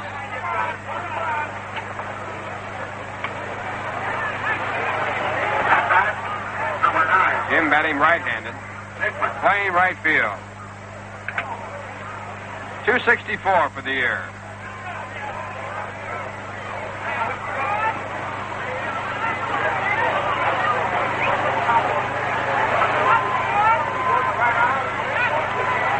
Hickman has the difficult spot in the batting order, the 8th position.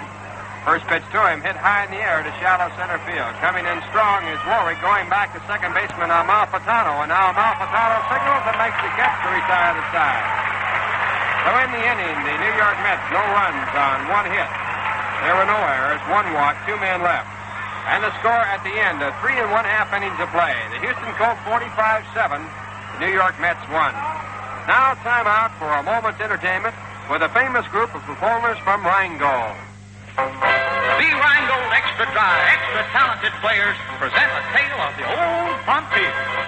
In a cavern in a canyon, excavating for a mine, lived a miner, 49er, and his daughter Clementine. Oh, my darling, oh, my darling, oh, my darling Clementine, you were lost and gone forever, oh, my darling Clementine. Weeks ago, this patient miner sent his daughter out for beer. Get me Rheingold, Husker Rheingold, it's my favorite brand of beer. Into town, Clem went a-running to do as Daddy told him. There I met a handsome cowboy, give him Daddy's Rheingold. Rheingold's brighter, so refreshing. And dry, tell you why. From now on, my beer is Rheingold, and my wife is Clementine. Got a husband and your beer paw, have a glass while it's ice cold. Oh, my Rheingold, extra Rheingold, oh, my Rheingold.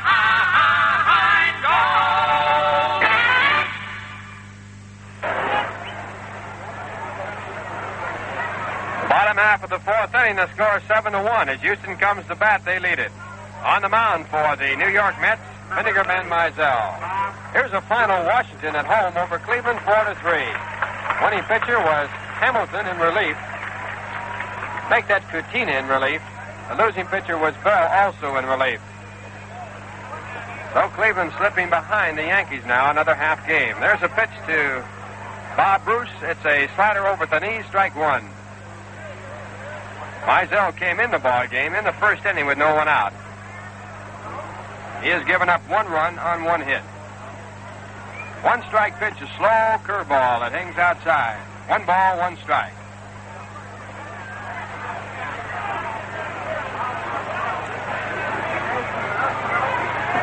Yankees at the start of play today with a small percentage point lead over the Minnesota Twins. Actually, in games behind, they're all even. There's a pitch outside by Mizell. Ball 2. 2 balls and 1 strike. Bruce 0 for 1 in the ball game. Bats right-handed. He'll be followed by Al Spangler, then Joe Malfitano. Now the big left-hander to his opposing pitcher. Fastball through. Strike 2.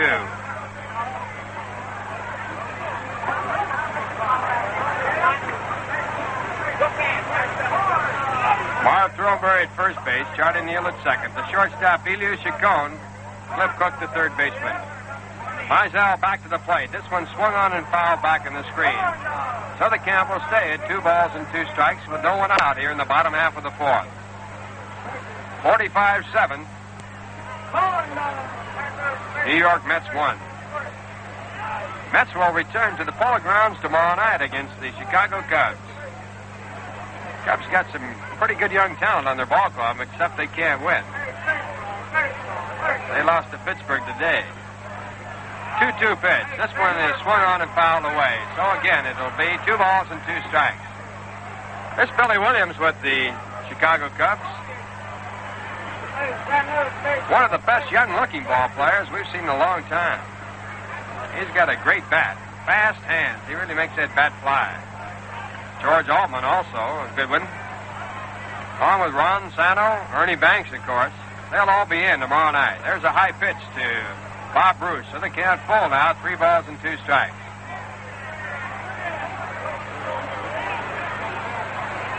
Night game tomorrow night, starting at 8 o'clock New York time. Then on Saturday, Ladies' Day, and a special event, Camera Day.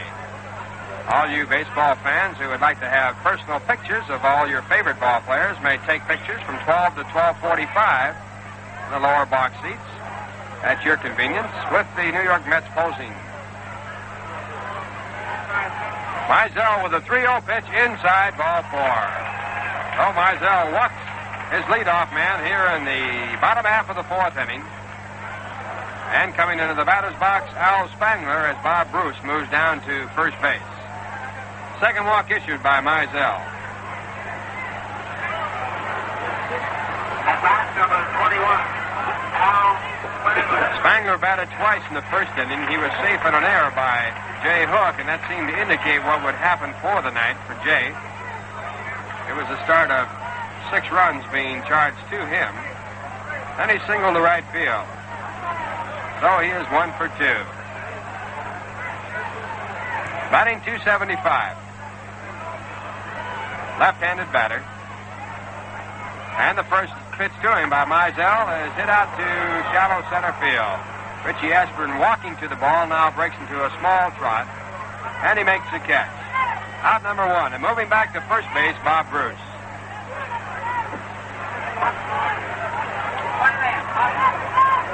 One out. 7-1 game, Houston, and the batter now, Joe Malfitano. It was Joe's base hit night before last that won the ball game against the Mets. Gave the Colt-45s a 2-run ninth inning and gave them the victory. That base hit came off of Craig Anderson, who was in the ball game in relief. Joe, a right-handed batter. Mizell with a fastball. It swung on, foul back in the screen, strike 1.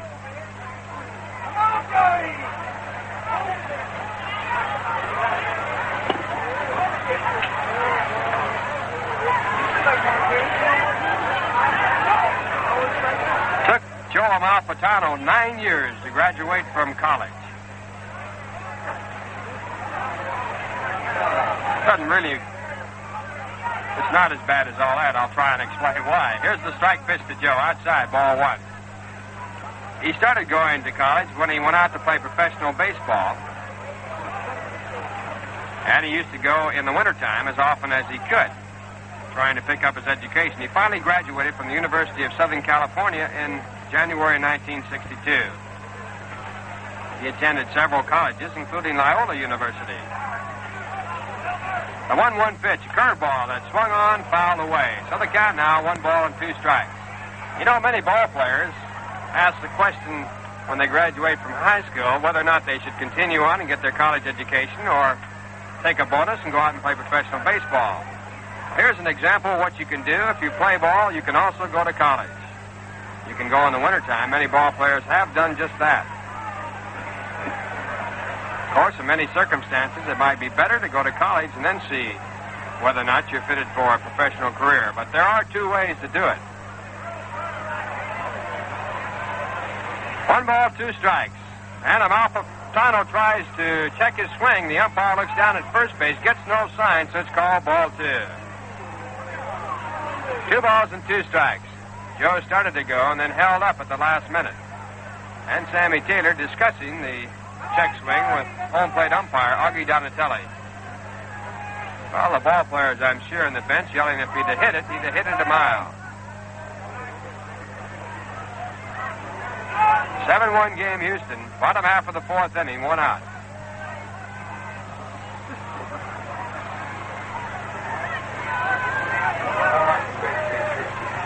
The 2-2 pitch. Hit back to the shortstop, Chacon. He moves in, throws the second in time to first base in time, a double play. Fine backhanded throw by Elio Chacon as he charged the slow hit ground ball, flipped it underhanded to Charlie Neal to pick up the first man. Charlie completed the double play as he threw to first base. So that retires the side. In the inning for the Colt 45, no runs, no hits, no errors, 1 walk, no one left, and the score at the end of 4 innings of play. The Houston Colts 45-7, the New York Mets 1. Well, since the Mets will be returning home for a 3-series homestand, it might be well for us to remind you that there are 3 convenient ticket locations for you to purchase tickets.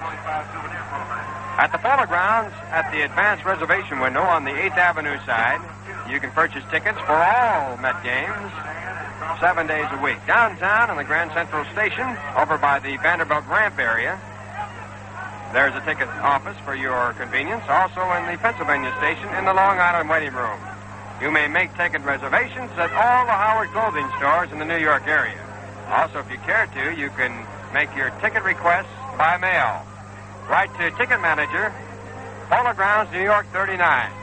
Box seats are $3.50, reserve seats $2.50. And be sure to enclose an extra 25 cents to take care of the mailing and handling charges. Also, a check or money order made out for the exact amount of the total amount of tickets you wish to purchase. Well, we're moving now to the top of the 5th inning. It's a 7-1 game in favor of Houston, and batting now for the second time, Vinegar Ben Mizell. Mizell grounded out to short his first time up in the 3rd inning. He bats right-handed, throws left-handed. He'll be followed by the leadoff man, Richie Ashburn, and then Elio Chacon. Bob Bruce on the mound and into the windup. And his first pitch, a curveball outside, ball 1. Well, we haven't seen many pitchers in baseball start a pitcher off with a curveball with a 6-run lead in the 5th inning. 1-0 pitch, a fastball that's outside, ball 2. 2 balls and no strikes. We asked Vinegar Ben Mizell one day how the town that he came from, which is Vinegar Bend, got its name. Unbelievable story. I don't know whether to believe it or not. The 2-0 pitch to Mizell, a strike call. He claims that years ago they were building the railroad down through this area, and that they were on a bend in the river, and they fed all the people who were building the railroad molasses. And it turned sour, turned into vinegar, and they threw it into the river. And it became known as Vinegar Bend. There's a strike call. 2 balls and 2 strikes. Honest to gosh, Bob Murray, that's a true story. I know where I'm not going to get my molasses from now on, I'll tell you that right now. At least he claims that's true. Here's the 2-2 pitch. Hit off the end of the bat that goes down the right field line, foul. So the count a hold at 2 balls and 2 strikes. We were riding around the other day in a cab going into one of the towns and made a mistake of saying that this hotel that we stay in isn't too good. He said this would be a mighty big hotel in Vinegar Bend.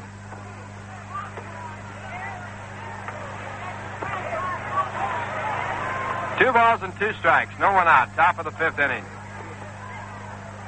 And Bob Bruce back to Mizell. Hit off of the good part of the bat to deep center field, but moving back there now is Carl Warwick, and he makes the catch. Warwick with a good jump in that ball, glided back into left center field to haul it down. So Mizell's bid for a base hit taken away. 1 out now, and the batter Richie Ashburn. Richie 0 for 2. He grounded out the 3rd and struck out. Was called out in the 3rd inning.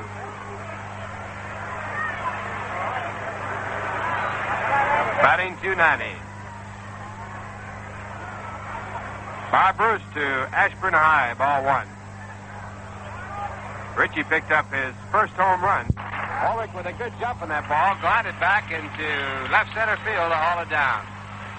So Mizell's bid for a base hit taken away. 1 out now, and the batter Richie Ashburn.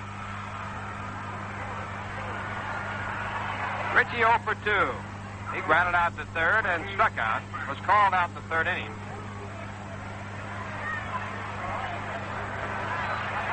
Batting .290. Bob Bruce to Ashburn high, ball 1. Richie picked up his first home run for the 1962 season in Chicago. That was his first since 1959, July of 1959. There's a strike call. 1 ball, 1 strike.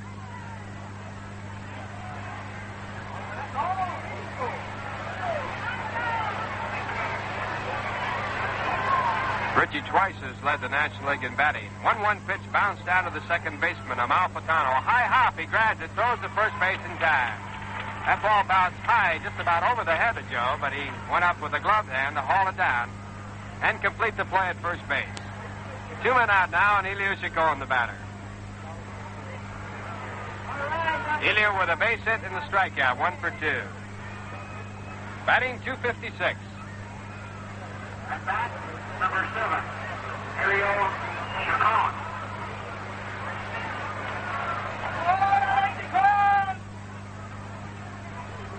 And the first pitch to Chacon, just outside, ball 1. 1 ball, no strikes. Elio, right-handed batter, being played short by the infield. He runs well. 1-0 pitch, outside, ball 2. That pitch down below the knees. 2 balls and no strikes. Warwick in center field, a shallow center field. The left fielder playing fairly deep. That's Al Spangler. Right fielder also deep. Jim Pendleton. Bob Bruce back to Chacon with a slider outside, ball 3. 3 balls and no strikes.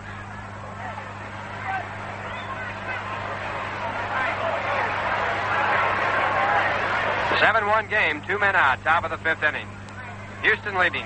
3-0 pitch is outside, ball 4. And now while Chacon walks to first base and Cliff Cook comes in, we'll take this opportunity to pause for station identification.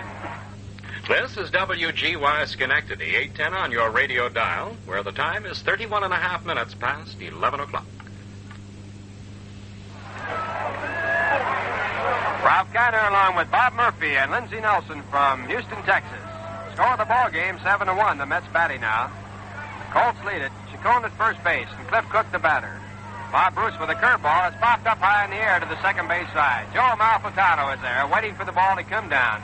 And he makes the catch to retire the side. In the inning for the Mets, no runs, no hits, no errors, 1 walk, 1 man left. The score at the end, 4 1/2 innings of play. The Houston Colts 7, the New York Mets 1.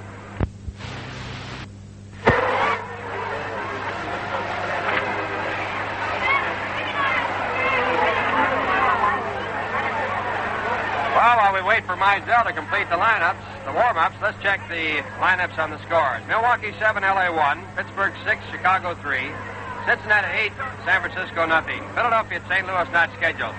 In the American League, Minnesota 5, Los Angeles 4, Baltimore 7, Boston 4, Baltimore 7, Boston 4, Washington 4, Cleveland 3. At the end of 3 1/2, Kansas City 6, the White Sox 4. Portland pitching for Chicago, Bass scoring for Kansas City. And New York and Detroit not scheduled. Right here, it's a 7-1 game in favor of Houston as Mizell winds up to pitch to his first man here in the bottom half of the 5th. And the first pitch is taken over the outside corner for a strike. Jim Pendleton, the batter. Pendleton with a base hit and a fly ball to center field. 1 for 2. He bats from the right-hand side. Mizell back with a slow changeup. Outside, ball 1. 1 ball, 1 strike.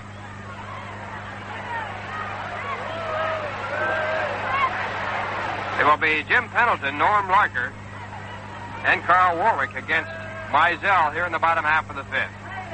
Now the left-hander with a 1-1 pitch. A let up, it's popped up. Coming back at home plate now, the catcher Sammy Taylor. He has room, and he makes the catch. 1 out as Pendleton goes down to Sammy Taylor in foul territory. And now the batter, Norm Larker.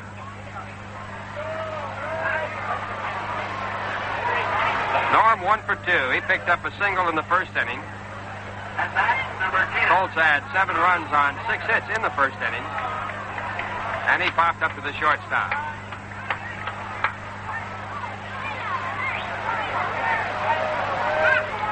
Larker, left-handed batter. Mizell, who came on in the ballgame in the first inning with no one out, has given up only 1 base hit. Curveball just outside, ball 1.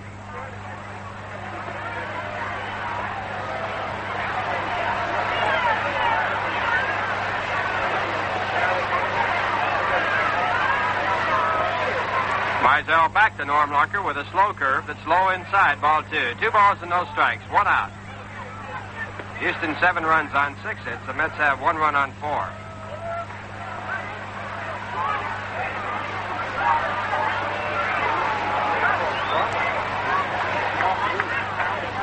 Vinegar Ben into the big windup, and the 2-0 pitch is lined into right center field. Ashburn coming over, takes it on the first bounce. And Larker holds at first base with his second hit of the game. And that's the second hit off Mizell.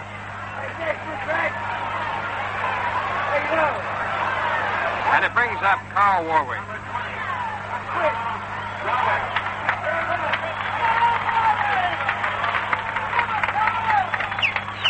Warwick broke the ball game open in the first inning with a 2-run home run. That was his 5th of the year. He is also flied out to left field, so he is 1 for 2. Batting right-handed. Norm Larker at first base being held on by Throneberry. And the first pitch by Mizell is inside, ball 1. 1 ball, no strikes. Warwick at one time in the Los Angeles Dodger organization.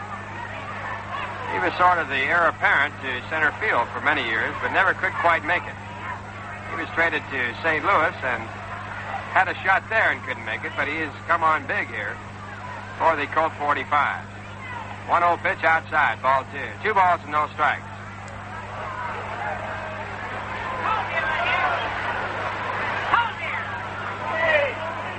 Warwick went to the Cardinals from the Dodgers, along with infielder Bobby Lillis, who is also on this ball club. For infielder Darrell Spencer. 2-0 pitch to Warwick. Swung on and missed, strike 1. A big swing by Carl. 2 balls and 1 strike.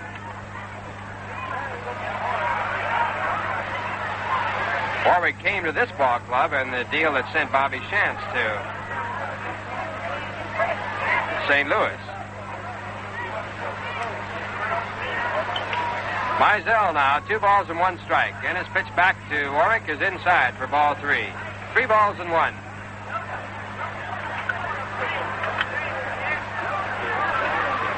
Mets will arrive in New York at Idlewild Airport at 1:54 Eastern Daylight Time tomorrow afternoon, then play a night game tomorrow night.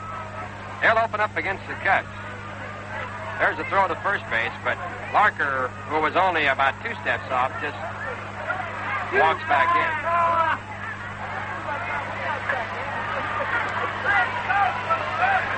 Now the 3-1 pitch. Swung on and missed. Strike 2. 3 balls and 2 strikes.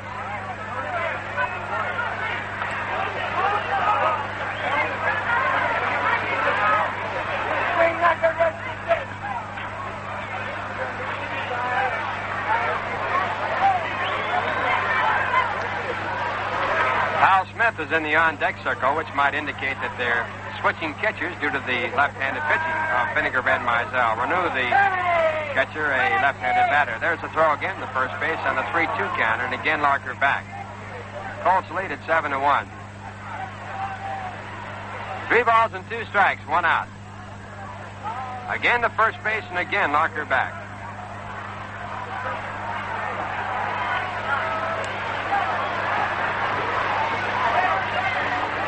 Now the stretch. The look at first base, and now to the plate. The runner going. This ball hit deep to left field. Moving over to left field, in deep left field is Frank Thomas, and he makes the catch. Coming back from first base to first base after being all the way down to second base, Norm Larker. So Thomas picks up the second out of the inning, and here's Hal Smith. Smith hitting to renew. Attention, ladies and gentlemen. Batting for renew. Number 8, Hal Smith. Smith, the right-handed batter, being used against the left-handed pitcher. Hal, of course, well remembered for the home run that gave the Pittsburgh Pirates a 2-run lead in the final game of the World Series in 1960. The Yankees later tied it up, and then Mazeroski got all the claim to fame when he hit one off Ralph Terry in the 9th inning to win it for Pittsburgh. Still say Smith's home run a big one. Hal Smith, the right-handed batter. And the first pitch to him is a curveball, swung on and missed, strike 1. Smith tried to hold up and couldn't. The bat came straight up in the air, but he went around. 1 strike.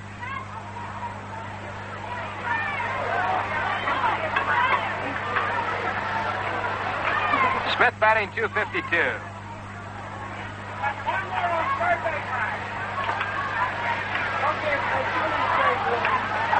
Hal just about going everywhere that Paul Richards goes. He traded for him when he was at Baltimore and then brought him down here. Fastball is fouled away, strike 2. Hal, a very good receiver, pulled a play here the other day against the Dodgers that I don't believe has ever been pulled before. He was catching in the ball game against Tiefenauer, who is a knuckleball pitcher, and he had the big glove on, which is very hard to handle. A ball was hit out to the outfield, and a play to the plate was coming up. And as Tiefenauer came by Smith to back up the play, he took his fielder's glove, exchanged that with Tiefenauer. Tiefenauer took the catcher's glove. He took the throw with the fielder's glove, made the tag for the out. That's pretty fast thinking right there. 2-strike pitch to Hal, outside, ball 1. 1 ball, 2 strikes. On the hard slide at home, it's very tough, much tougher to hold on to the ball with a big catcher's glove, let alone a catcher's glove. Have much more ball control with a fielder's glove. 1 ball, 2 strikes, 2 outs. A runner at first, and the pitch back to Smith, outside, ball 2. So the count now, 3 deuces on the board, 2-2 and 2. 7-1 game Houston, bottom half of the 5th. The on-deck batter, Bob Aspermani.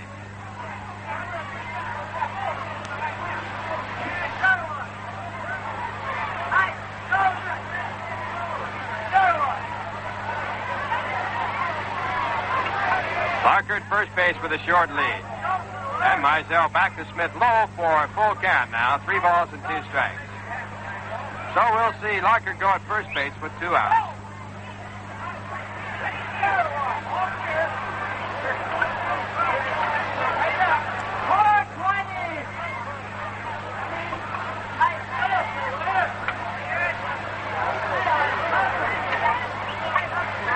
Now Mizell set. Throneberry back of the runner. The runner goes. The pitch is swung on foul off the glove of Sammy Taylor. So the count will stay at 3 balls and 2 strikes.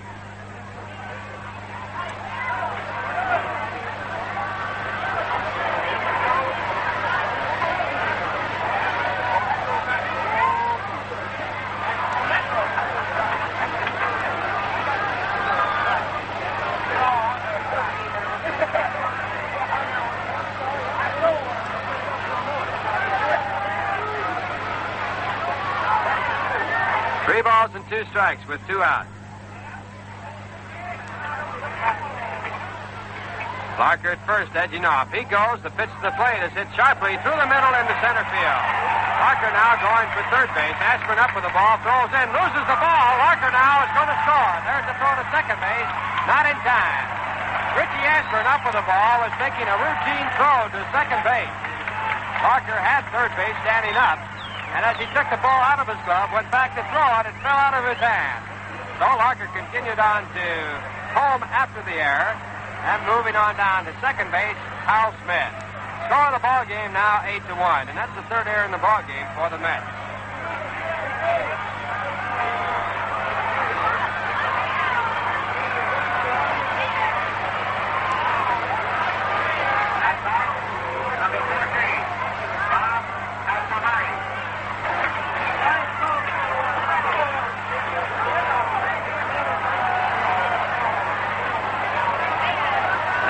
Bob Aspromonte. At second base, Hal Smith. A run in. 2 outs now, and the score 8-1 in favor of the Colts. Aspromonte 0 for 2 in the ball game. He has flied out to center field both times up.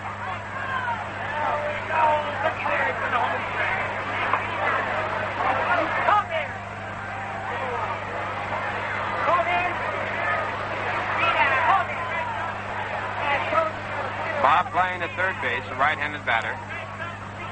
Has a brother in the Cleveland Indian organization, Ken Aspromonte.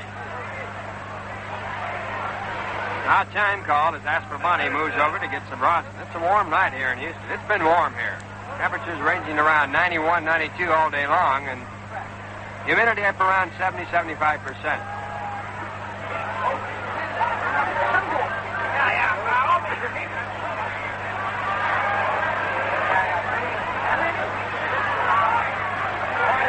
Now Mizell set, and the first pitch to Aspromonte, taken outside, ball 1. 1 ball, no strikes. You know, my beer is Rheingold, the dry beer. How about you? Just about enough time to open up or order up a Rheingold before the action starts again.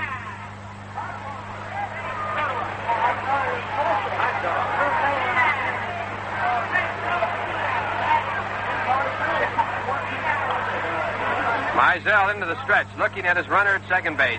And the 1-0 pitch to Aspromonte. Swung on and missed, strike 1. 1 ball, 1 strike.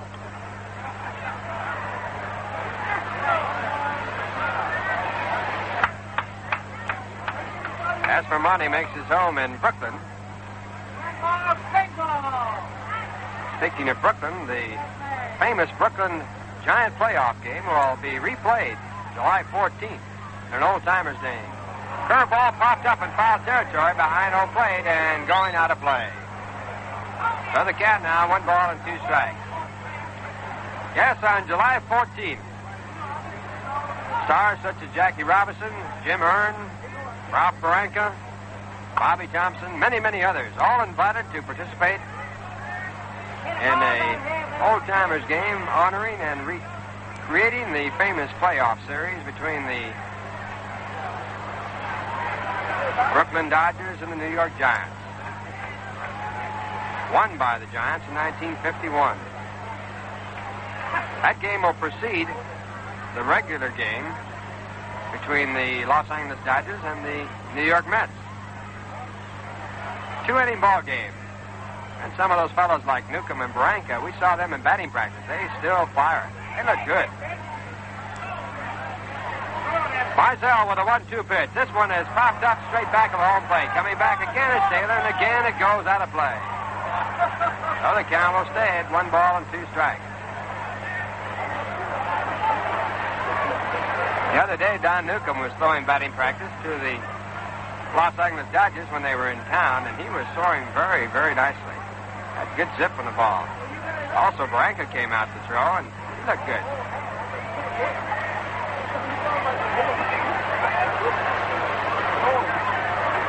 The date of that ball game, July 14th. Mark it down. Of course, the Dodgers will be in town. That probably is the only incentive you need because the Dodgers certainly have packed them in their return to the Polo Grounds in New York. 1 ball, 2 strikes, 2 outs. And Mizell with a fastball is pulled foul down the left field line out of play. So for the third time, 1 ball and 2 strikes.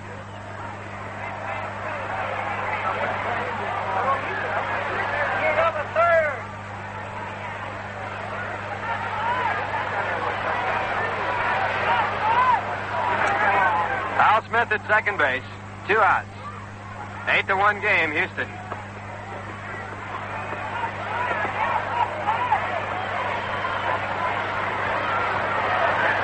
Mizell into the stretch. And the pitch, a curveball, popped up into shallow left field. Thomas coming on, Ashburn coming on. Ashburn calls, and he makes the catch. And that retires the side. In the inning for the Colt 45s, 1 run on 2 hits. There was 1 error and 1 man left. And the score at the end of 5 innings of play. The Houston Colt 45s, 8. The New York Mets, 1. Moving now to the top of the 6th inning. Houston Colt 45s, 8 runs on 8 hits. They picked up 7 of their runs in this ball game in the 1st inning, scoring 6 of them off Jay Hook, who was the starting pitcher. He didn't get anyone out. He gave up 5 hits, struck out none, and walked none. And the other one was scored off of Vinegar Ben Mizell, who came in the 1st inning. Mizell has pitched well since coming in. He has given up only 3 base hits. It's the Met half of the 6th inning, and Frank Thomas steps in. And in the ball game as catcher, Hal Smith. He was a pinch hitter for Renew, who was the starting catcher. First pitch to Thomas, swung on and missed, strike 1. Big curveball by Bruce. Bob Bruce, now working through 5 innings, has given up 1 run on a total of 4 base hits. He has struck out 3 and has walked 3.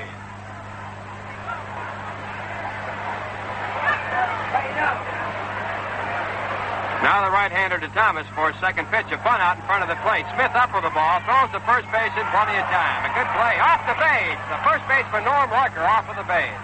We were going to say a good play by Larker as he went up and high for that ball, and he couldn't get back to the bag. So it will be an error on the catcher, Hal Smith. Thomas safe at first base on the air. And the batter now, Marv Throneberry. That's the first error of the ball game for the Houston Colt 45.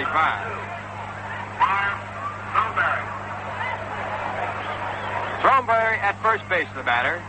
He had a home run in the 2nd inning to account for the only run of the ball game for New York. Left-handed batter. And the first pitch to him is a curveball, low inside, ball 1. 1 ball, no strike. Marv also picked up a walk in the 4th inning, so he is 1 for 1.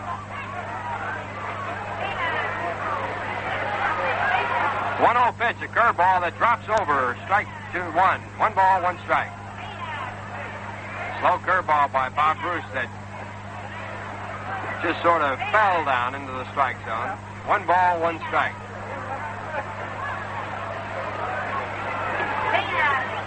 This is Bruce's 8th start of the season. There's a curve that bounces in the dirt. Smith blocks it out in front of the plate, and holding at first base, Frank Thomas. Bruce's 8th start and his 12th appearance of the year. He's pitched 2 complete games. Now time as Norm Larker goes over to talk to Bruce. In spite of the fact that Bruce has worked with at least a 6-run lead in the ball game, he's had a relief man up in the bullpen twice. Mets have left 5 men on through 5 innings. Now the 2-1 pitch. Swung on and missed, strike 2. Curveball in good position right around the knees on the inside corner of the plate. 2 balls and 2 strikes.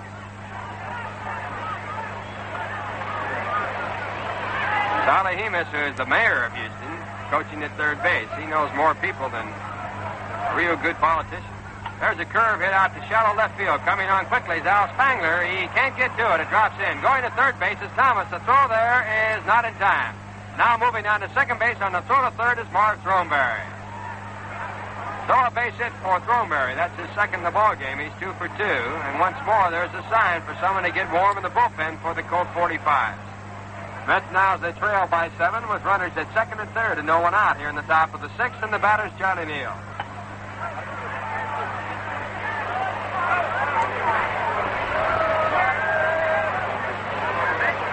Johnny Neal, who's had a perfect night, 2 for 2. He and Throneberry accounting for 4 of the 5 hits off of Bob Bruce.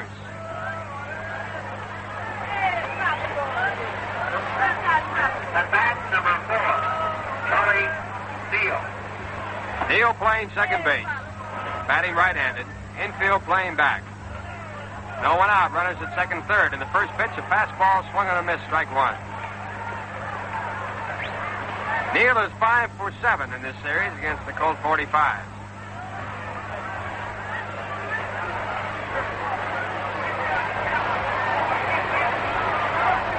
The one-strike pitch to Charlie. Fastball outside. Ball one. 1 ball, 1 strike.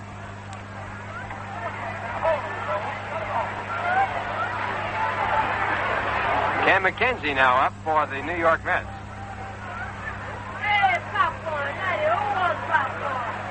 Frank Thomas at third base. At second base, Marv Throneberry. And Bruce outside with a curveball. Ball 2. 2 balls and 1 strike. Turk Farrell warming up in the bullpen for the Houston Colt 45. Farrell was the losing pitcher in the first game of the series. There's a fastball that's popped up in foul territory over on the first base side and going out of play. So they count 2 balls and 2 strikes with no one out.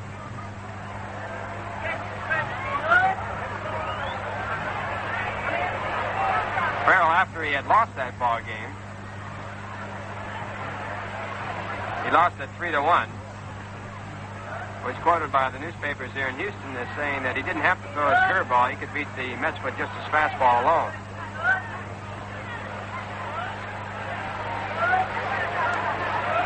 2-2 pitch. Curveball outside, ball 3. Of course, there's always the answer to that one. How did he make out? He lost it 3-1. Right here, it's 3 balls and 2 strikes. Charlie Neal is 8 for 14 for the season against the Colt 45. And the 3-2 pitch to Charlie Neal. He tries to check his swing. It was inside, but it hit the bat and went out of play. So Charlie misses a walk as he tried to get out of the way of that ball. And the count holds at 3 balls and 2 strikes. The on-deck batter is Sammy Taylor. Carl Warwick, a very shallow center field.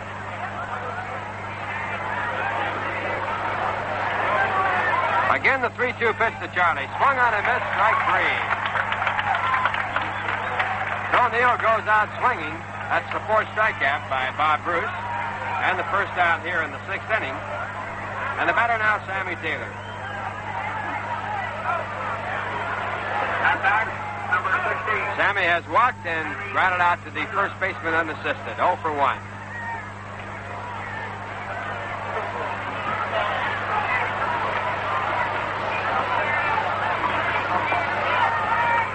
Left-handed batter. Runners at second and third. 1 out. 8-1 game in favor of the Colt 45. First pitch is hit right back to the middle. The shortstop up with the ball will go to first base as Frank Thomas scores from third in the out.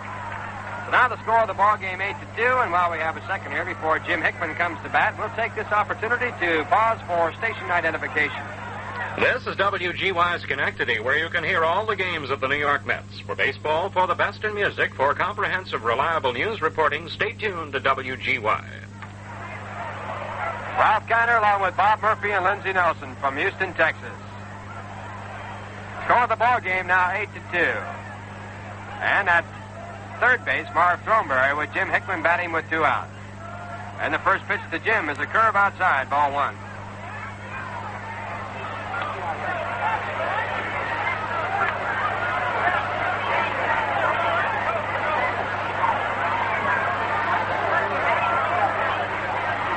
Bruce into the windup, and the 1-0 pitch to Jim. An attempt at a bunt, and a throw to third base, almost going in the left field. A good play by Bob Aspermoney to keep it from going in the left field.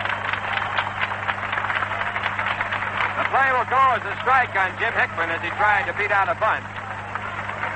And a good play for Bob Aspermoney. Marv Throneberry started to move in on the bunt in order to score, then had to scramble back as Smith made a throw down there, but the throw was bad. 1 ball, 1 strike, 2 out. Curveball that Up high, ball 2. 2 balls and 1 strike.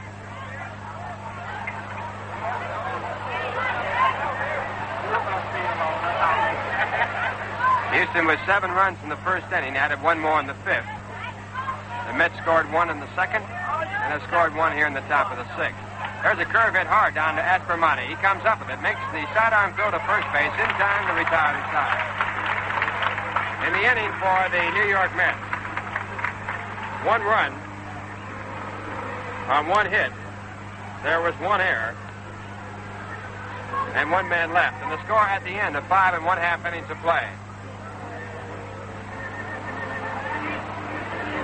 The Houston Colt-45's 8, the New York Mets 2. And the ball game going along now to the bottom half of the 6th inning. Score of the game 8-2 in favor of Houston as they come to bat against Vinegar Van Mysel. And the first batter will be Bob Lillis.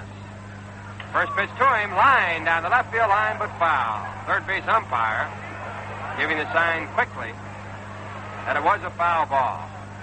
So 1 strike now, and Lillis as he leads off here in the 6th.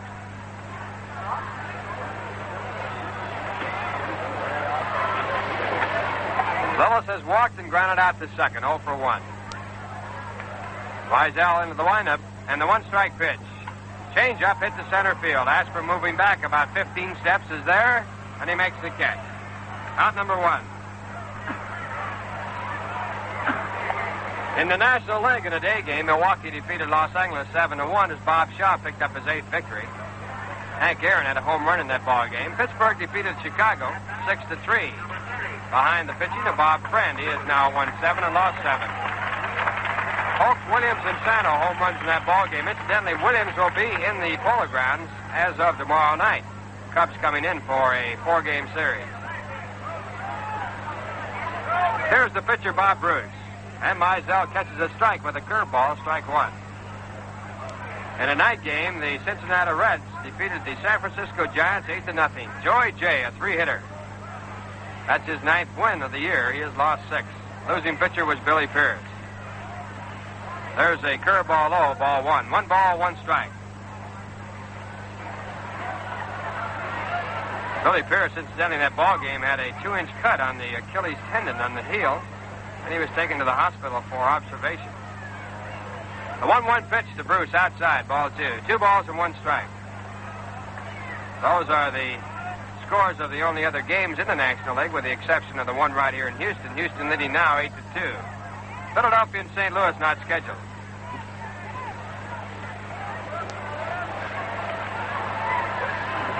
One out as Mysel cranks for the 2-1 pitch. Slow curve that drops over, called strike 2. 2 balls and 2 strikes.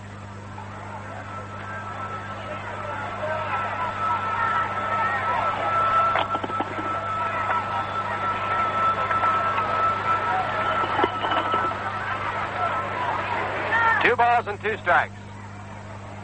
Pitch back to the plate, hit on the ground slowly to third. Cook up with the ball, throws across to get his man.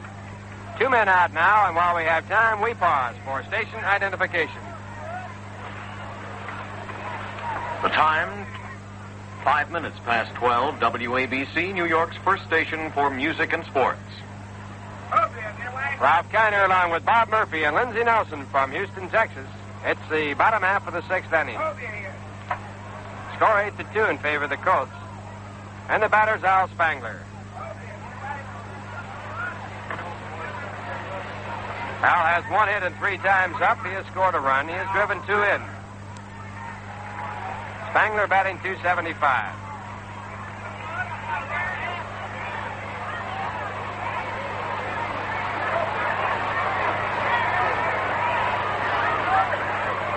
Two outs, and the first pitch to Spangler by Mysel is right at his head. Down he goes. The ball goes on by up against the screen. Ball 1. Spangler really had to bail out from under that one. 1 ball and no strike.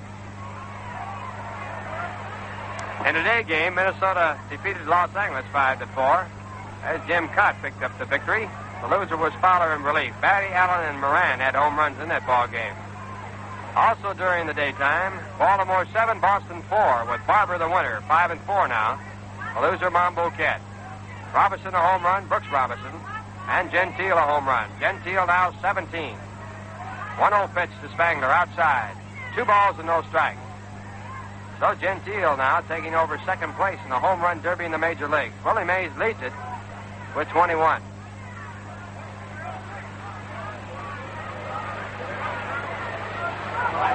Cepeda of the Giants also has 17, so Gentile is tied with him. In night ball, the Washington Senators defeated Cleveland 4-3 as Katina picked up the win for Washington. The losing pitcher was Gary Bell. And also in a night game, through 5 innings, Kansas City way out in front of the Chicago White Sox. 9-4. 2-0 pitch to Spangler. Hit deep to right field, but foul. Spangler with a big swing got out in front of that fastball. 2 balls and 1 strike. In that White Sox-Kansas City game, Bass is now in. He came in the game in the 4th inning. Zanny going for the White Sox. Ed Charles has had 2 home runs in the ball game. Landis has had 1. Lumpy has had 1. New York and Detroit were not scheduled. 2-1 pitch to Spangler. A strike call. 2 balls and 2 strikes with 2 outs. Right here, the score 8-2.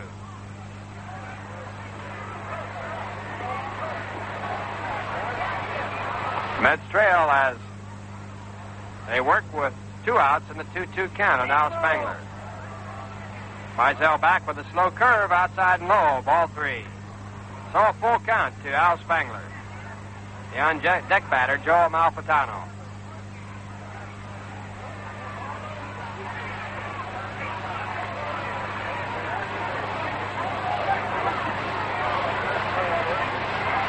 Mizell's uniform is soaking wet. It's a very humid night.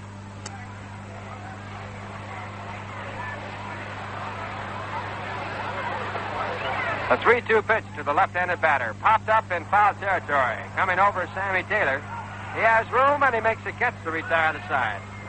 So in the inning for the Colt-45, 3 up and 3 down the score at the end of 6 innings of play. The Houston Colt-45's 8. The New York Mets 2. Joe Christopher up as a pinch hitter batting for Vinegar Ben Mizell. And the pitch is taken outside, ball 1. Yes, sir, after this series with the mosquitoes coming in pretty strong, we'll be ready for a safari. Now right-hander Bob Bruce. Into his windup, the pitch to Christopher, a curve in the dirt. Outside and low. 1 ball, 1 strike. Texans tell you not to worry about a thing, that they'll be leaving here before very long. Well, I think the mosquitoes go down to the Gulf area, to Port Arthur and Galveston, where they spend a very leisurely summer, and they come back about the time you're ready to get September going. The 1-1 pitch, a high pop fly down the left field line, just in behind third. Aspermani, near the rim of the outfield grass, takes it for the out. 1 away and nobody on. Now in the top of the 7th inning, here's Richie Ashburn at the top of the order. Vinegar Ben Mizell turned in a strong job in relief tonight for the New York Mets. He held the Colt-45s in check to give the Mets a chance to try and get back in the ball game. But so far, right-hander Bob Bruce has been a tough puzzle to solve. Richie hitting at 287.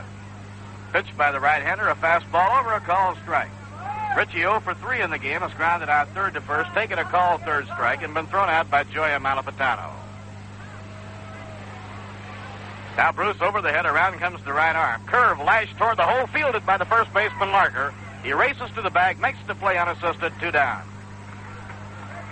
Ball hit sharply by Ashburn, but Larker, lunging off to his right, and being a left-hander, was able to handle the ball on the first hop.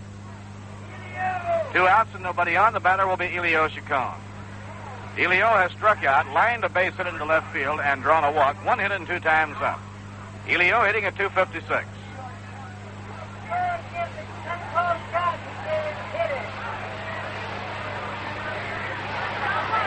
A little bit low, Elio laying off of it. 1 ball, no strikes.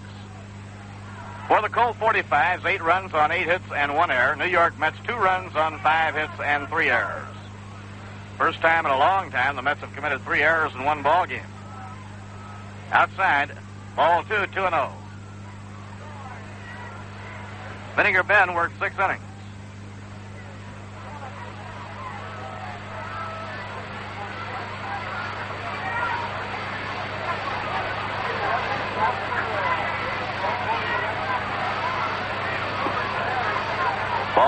with Bruce behind on Elio Chacon now. 3 balls and no strikes.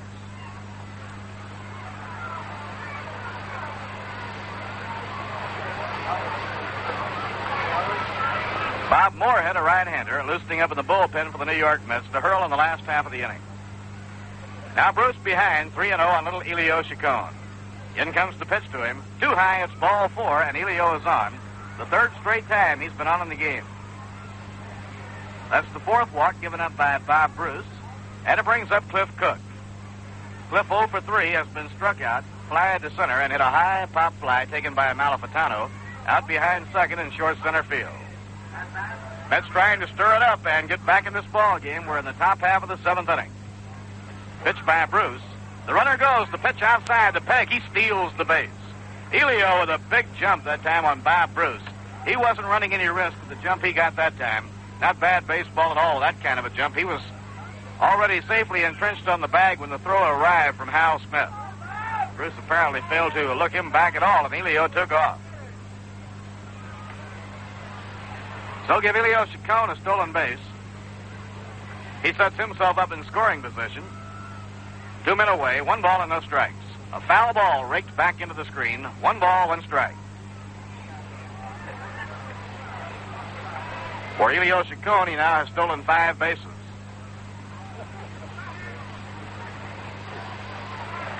Frank Thomas crouched in the on-deck circle, hoping that Cook can save him a turn at bat here in the top of the 7th. Now the pitch on the way. Breaking ball outside and low. 2 balls and 1 strike.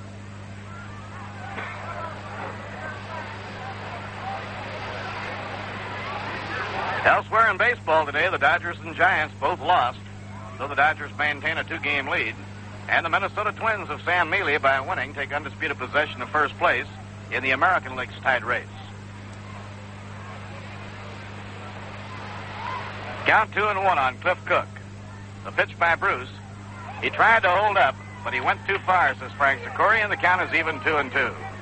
Bruce challenged his power with a fastball up in his eyes, and Cliff went half started after it, then tried to hold up, but he had started too strong. Elio Chacon on second, 2 men down. Pitching 2-2. Curve gets the outside corner, strike 3 call. Real good pitch by Bob Bruce as he chalks up his 5th strikeout of the game. In the 7th inning, no runs, no hits, no errors, 1 left on. And now at the end of 6.5 innings, the score here at Colt Stadium in Houston, Texas, the Houston Colt-45's 8 and the New York Mets 2.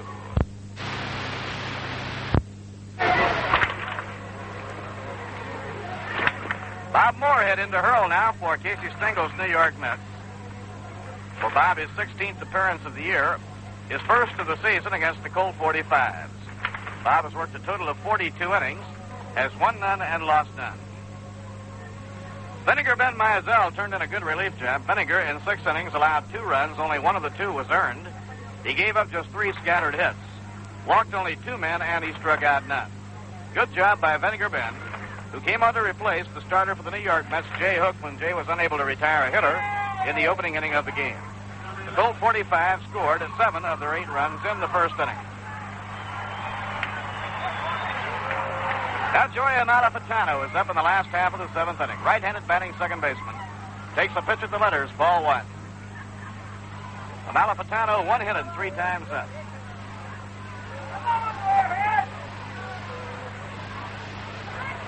Pitch by Moorhead. Fastball this time on the outside edge of the plate. 1 ball, 1 strike. Bob likes to mix up his fastball, curves, and sliders. It's been used both as a starter and a relief hurler by Casey.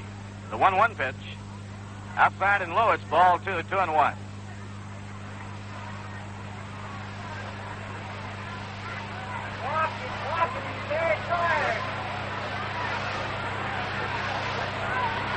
Nobody on, nobody out. We're in the last half of the 7th.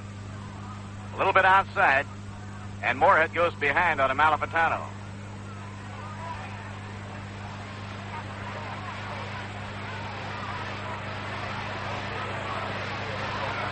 Pitching 3-1. That's a strike on the outside corner. A full count, 3-2.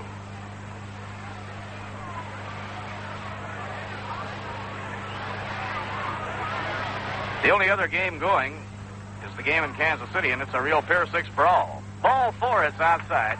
On 3-2, Amalfitano walks, leading off the home seventh inning. Air is beginning to smell a little bit like rain. We had a threat of rain.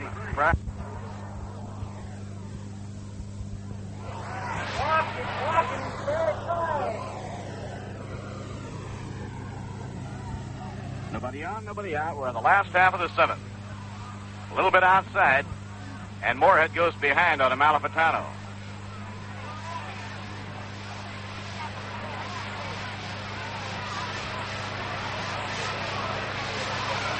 Pitching 3-1. That's a strike on the outside corner. A full count, 3-2.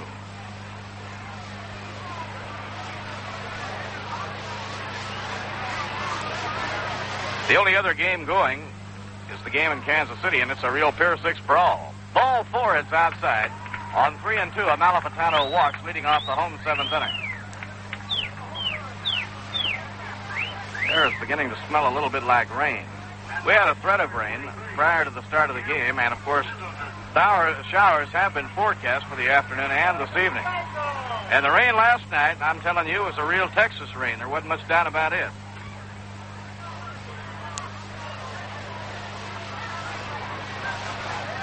Jim Pendleton up, squares around, bunts off the mound, Moorhead. He's up with it. His only play is to first in time.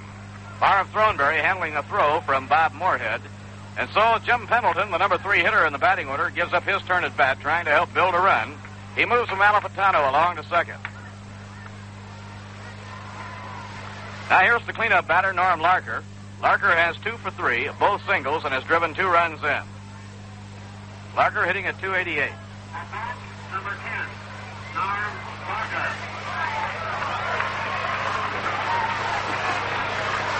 Game in Kansas City is now the A's in front 9-6 at the end of 5.5. Here's the pitch to Larker. The left-hand hitter takes the pitch in there for a call, strike 1. 2 years ago, Larker battled Captain Dick Grote of the Pittsburgh Pirates down to the final week in quest of the National League batting title. Grote won the title and the MVP award. Moorhead delivers off the outside corner. 1 ball, 1 strike. Well, it'll be mighty good to get back to the Polo Grounds tomorrow night and open a very busy homestand. Starting with the doubleheader against the Cubs on Sunday, the Mets will have 4 doubleheaders in 8 days. They'll be playing 13 games on the homestand against the Cubs, the Milwaukee Braves, and the Houston-Colt 45s. The 1-1 delivery, a high fly ball hit the left field. Frank Thomas, who was playing him in left center, is standing under it, and he has it for the out. Now there are 2 away in the last of the 7th inning, and coming on to hit will be the center fielder, Carl Warwick. He has hit the ball hard all night. Warwick homered with a man on in the 1st inning, his 5th home run of the year. Fly deep to left in the 2nd, and fly to left again in the 5th inning. So Carl Warwick, 1 for 3. Right-hand hitter batting at .294. Let's play him straight away in the infield and straight away in the outfield. Bob Moorhead delivers a little bit high, 1 ball and no strikes. Milwaukee Braves have been playing their best ball of the season of late, and they'll be coming into the Polo Grounds next Monday night to open a 4-game series. Monday night, Tuesday, and a doubleheader on Wednesday. When Warren Spahn was beaten by a single run last night, it was the 5th time this year he lost by 1 run. Swing and a foul tip, no play. 1 ball, 1 strike. The Braves now, they've been fighting an uphill climb, and now they are just 3 under the 500 mark at 29-32.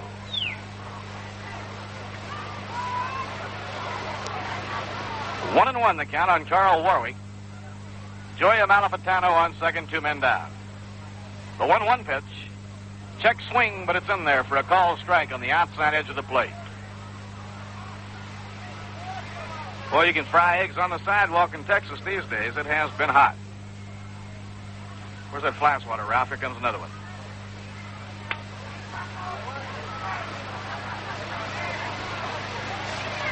One and 2 the count. Here's the pitch on the way. A high pop foul toward the backstop. Sammy Taylor looking through the mask has no play. Ball back in the crowd and out of play. Yes, sir, Mr. Canner. With that backhand, I think you might be able to take on Nancy. I don't know, Ralph. I'm going to have to practice up my game. You know, us amateurs don't go out and play world champions overnight. I was happy to hear that Nancy and the children all got back to New York safely after their long drive from California. They finally made it. Well, I bet little mother is ready to rest up a couple of days after that 3,500-mile drive. 2-2 now on Carl Warwick. I got that moving van pulling up on Saturday afternoon. You haven't got any extra money on you, have you? Let's stop Lindsay. He's finally got a steady job, like the man said before the game. 2 outs, a man on second, 2 down. Pitched by Moorhead. Whacked foul again. This will be another souvenir back in the multicolored seats. And out of play. Ralph, does it ever rain in California like it rained here last night? I don't think it rains anywhere like it rained here last night. I never saw it come down that big. We had a rain just exactly like that. Remember down in St. Petersburg in spring training this year. I think you'd gone up to New York. I was up in New York, yeah. I'll tell you, that's when they wrote that song, Paddlin' Madeline Home. 2-2 on Carl Warwick. 8-2. Colt-45's in front. Last half of the 7th. Bob Moorhead kicks and delivers. He struck him out, swinging. Bob Moorhead fanning Carl Warwick. No runs, no hits, no errors, and 1 left on. And now at the end of 7, the score, the Houston Colts, 8 runs on 8 hits and 1 error. The New York Mets, 2 runs on 5 hits and 3 errors. Mets opening a 13-game homestand tomorrow night against the Chicago Cubs. Billy Williams, who is just about the talk of the National League right now, is hitting .345. Only a point off the pace in the National League going into the action today. He might well be leading the National League. We don't know how he fared this afternoon. But at any rate, you'll see some of the outstanding young players and outstanding hitters in the National League in that Cubs series opening tomorrow night with Altman, Banks, Billy Williams, Chunky Ron Santo, and those 2 good-looking rookies, Ken Hubbs and Lou Brock. Charlie Metro, the head coach of the Cubs, thinks that Ken Hubbs has a good chance to be named to the All-Star team, but of course, the New York Mets feel that their Charlie Neal is playing as fine as second base as is being played anywhere in the National League today. Charlie is driving in as many runs as any second baseman, playing consistently day in and day out. But we'll be looking for you tomorrow night at the Polo Grounds at the opening of that 13-game homestand. And when you stop by any of the convenient ticket locations, east side, west side, or all around the town, while you make your ticket plans for the coming homestand starting tomorrow night, be sure that you make plans at the same time for the Old Timers game on the 14th of July, a Saturday when the New York Mets hosts the Los Angeles Dodgers, and the stars of the Giants and the Dodgers involved in that dramatic 51 playoff game come back to relive the moment. Now here we go into the 8th inning with Frank Thomas leading off against Bob Bruce. Ground ball off the end of the bat down the first baseline, fielded by Larker. He flips to Bruce, covering in time for the out. Frank hit that one right off the end of the bat. 1 away and nobody on in the top of the 8th inning. Now the hitter is Marv Throneberry. Marv hit a drive into the right field seats for a home run in the 2nd, drew a walk in the 4th, and singled to left center field in the 6th inning. So Marv is 2 for 2 in the game. Marv, like several members of the New York Mets with school out this week, anxious now to get their families moved to New York and settle down for the baseball season. Inside at the knees, 1 ball and no strikes. And Marv and some of the others are still house hunting, so if you have any houses available for rental to the ball players during the summer, don't call, but send by correspondence to Housing at New York Mets, the Polo Grounds, 39. Slow curve that's in and over, a call strike. 1 ball and 1 strike.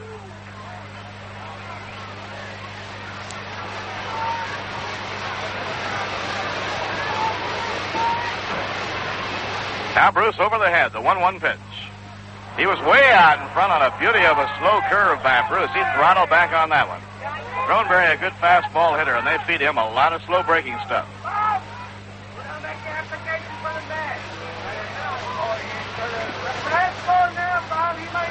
1-2. Here's the pitch to him. Curve hit on the ground down the first baseline. Fair ball, fumble by Norm Larker. The throw to first, not in time. Throneberry is on. He hit a curve right down the first baseline, and Larker was deep behind the bag. when he got his glove on it but couldn't hold it, and it scooted away over in foul ground. So we'll wait for the official scoring on the play. It'll be an error charged to Norm Larker. Oh, wait a minute. The scoreboard is flashing E, and the PA system in the press box says stay set. Now they're flashing the hit sign. It's a base hit for Throneberry, giving him 3 for 3. Larker had a tough chance on his hands, no doubt about it.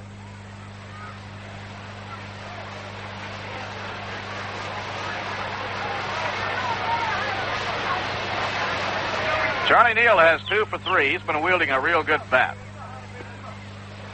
Fastball over, a call strike. Charlie's been the best hitter against Houston pitching this year for the New York Mets.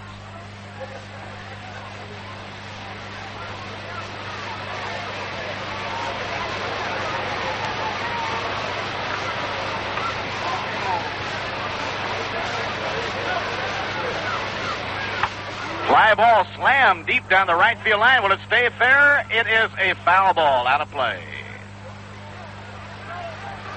Foul ball to the right field corner and out of play. Well, with the hot weather here, the summer season really in full bloom now. The Mets coming home for a big weekend series of 4 games. Be sure now you have a good supply of cold Rheingold Extra Dry beer on hand for the weekend. Yes, sir, you'll enjoy relaxing over the weekend with Rheingold Extra Dry beer. Swing and a miss. The bat slips out of Charlie's hands and goes back toward the backstop. Ray Davio has started to warm up in the bullpen for the New York Mets. 2-strike count now on Charlie, and Charlie has to go to the pine tar cloth and try and tighten up that grip on the bat handle.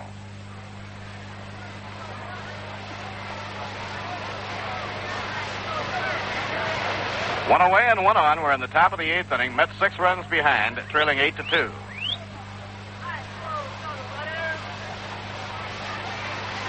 Now the stretch by right-hander Bruce. Here's his pitch. Curve missing. 1 ball and 2 strikes. In other games, both the Dodgers and the Giants were beaten. Bob Shaw pitched a 6-hitter as the Braves beat the Dodgers 7-1. Slow ground ball hit toward the hole on the left side. Cut off by Aspermani. Thrown to second, force play on Marv Throneberry. Good play by Bob Aspermani to get the force play at second base.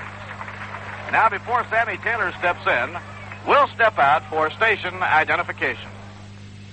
This is WGY Schenectady, where you can hear all the games of the New York Mets. For baseball, for the best in music, for comprehensive, reliable news reporting, stay tuned to WGY. Bob Murphy with Lindsey Nelson and Ralph Kiner from Houston, Texas. We're in the top of the 8th inning. Sammy Taylor has drawn a walk, twice grounded out. He's 0 for 2 in the game. Sammy has been kept busy chasing those pop fouls to the backstop in this game tonight. This is one of those nights where a pitcher, and a catcher in particular, could lose as much as 7, 8, 9, maybe even 10 pounds.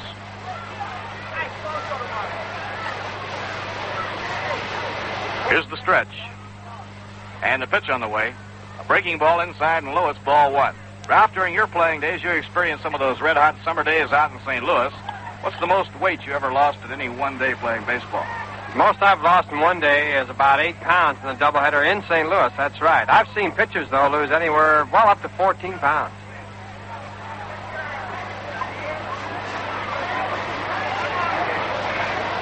That's a little bit misleading, Ralph, and so we don't mislead any of the fans, why we should probably point out that as soon as they relax after the game and, of course, have a couple of glasses of water, by the next morning they put most of that weight back. All of it comes back. That's right. Inside, down around the knees, ball 2, 2-0 now to Sammy Taylor. I've seen it so hot in St. Louis for doubleheaders. They talk about it being hot here. I've seen it so hot that we used to have to come in off the field and put our feet in buckets of ice to cool your feet off. That's in the days when you went to bed at night, where you'd get the bed sheet soaking wet and then turn on the fan. First thing you know, we were telling Texas stories, weren't we? Oh, this is a true story, though. In Chicago one time, it was 100 degrees in the daytime. It cooled way off to 99 one night, and we had to put our sheets in the bathtub, get it soaking wet, put it on the bed, and go to sleep. As soon as they dry out, you'd wake up and put them back in again. Ah, the miracle of the modern ages, how air conditioning has changed things. 2-1 delivery now to Taylor, inside and Lewis, ball 3, 3-1. Well, right in the state of Texas, in the days of the Texas League, when The days when Vinegar Bend, Mizell was a standout in the circuit. One of the hottest cities I've ever known was Beaumont, Texas. Boy, it really gets hot there. Now the 3-1 delivery. Way over his head, it breaks off the catcher Hal Smith's mitt. Charlie Neal goes down to second, takes the turn, and now the Mets have runners on first and second.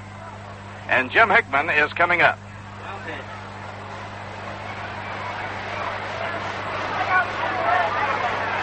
That's 5 walks charged up now to right-hander Bob Bruce.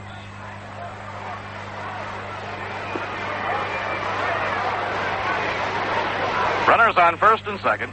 2 men down, Hickman the batter. Jim 0 for 3 in tonight's game.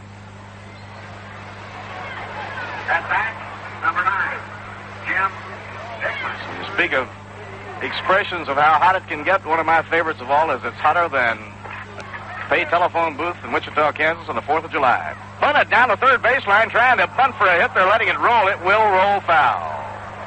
Jim Hickman trying to bunt for a hit with 2 men down. He caught the third baseman, Aspermonte, back. Looked like he had a real good bunt going for a moment, but a bit too much spin on it, and the ball spun foul about 5 feet before it reached third base.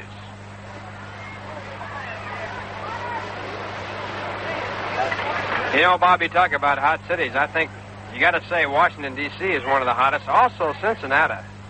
They've had temperatures there that hover around 100 degrees with that humidity in that valley, and I've seen days where ball players just couldn't make 9 innings there. Yeah, whenever ball players gather to talk about the heat, those are cities you always hear mentioned. Now Bob Bruce, up in pitching position, checks the runners. Jim Hickman cocks the bat. Here's the pitch. He tries to bunt again on a curve, and it's foul back into the screen. We had one time in Brooklyn, though, where it was pretty hot. One of our pitchers crawled up inside the steel container, aluminum container, I've forgotten what it's made out of, where they keep the tarp, and went to sleep. Unfortunately for him, it rained that day, and they rolled the tarp out in the field and rolled him right out of the tube. Okay. 2-strike count on Jim Hickman. Runners at first and second, 2 men down. And the pitch on the way, a curve that is swung and missed, strike 3. Hickman struck out by Bruce, his 6th strikeout of the game. Mets threatened but failed to get a run in their half of the 8th inning. No runs, 1 hit. No errors, and 2 left on. And now at the end of 7.5 innings, the score, the Houston Colt-45's 8 and the New York Mets 2. Last of the 8th inning now, Hal Smith will be coming out to face Bob Moorhead with the Colt-45s out in front by a score of 8-2. Well, we certainly hope you're planning to be with us now at the Polo Grounds for the 13-game homestand opening tomorrow night against the Chicago Cubs. 4 games with the Cubs, 4 games with the Braves, and 5 games with Houston. Bob Moorhead winds and pitches, and Smitty whacks it foul down the third baseline, strike 1. I'd like to call to the attention of all the New York taxi drivers that if you read the current issue of Taxi Weekly, you'll find an announcement in it of interest to you and the Mets.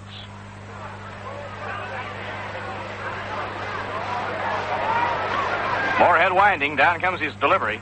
Fastball a little bit outside. 1 ball, 1 strike.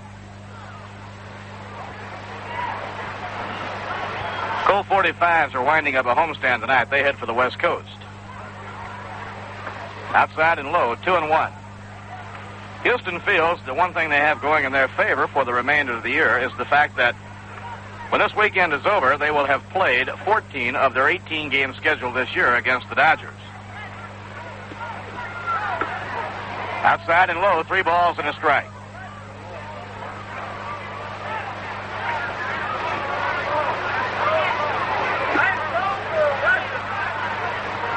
Pitching 3-1. A high fly ball hit to left field. Drifting to his left, over in the alley in left center. Frank Thomas, he's there, and he makes the catch for the out. You know, Ralph, the real unsung heroes in baseball, of course, are the baseball scouts. This week, the kids are all getting out of high school. The College World Series is going on up in Omaha. I'll bet those scouts aren't averaging 3 hours sleep a night. And I'll tell you one thing, they probably have more scouts in the stands than they have spectators. Yes, sir, they really converge. 1 away and nobody on. Bob Aspermonte is up. Outside and low, it's ball 1. New York Mets scouts are on the trail of the outstanding young talent across the land. They announced the signing of 8 free agents today. Fine young prospects. Ball 2 outside, 2-0. There's a boy out of Santa Clara that's drawing tremendous attention. Every year there's always 3 or 4, maybe 5 boys that get the press clippings across the country. Off the plate, a foul ball bouncing in behind Lumen Harris, the third base coach. 2 balls and 1 strike. There's so many scouts around now, Bob, it's a wonder the scouts don't sign the scouts. Their job is not an easy one. Those fellows travel a tremendous number of miles each year. They line up the prospects, then they have to sell them. Ground ball hit on the right side of the diamond. Neal can't handle the ball. It goes on into right field. Charlie running to his glove side, slid over in front of it, but it went under his glove, through his legs, and into right field, and it will be an error charge to Charlie Neal.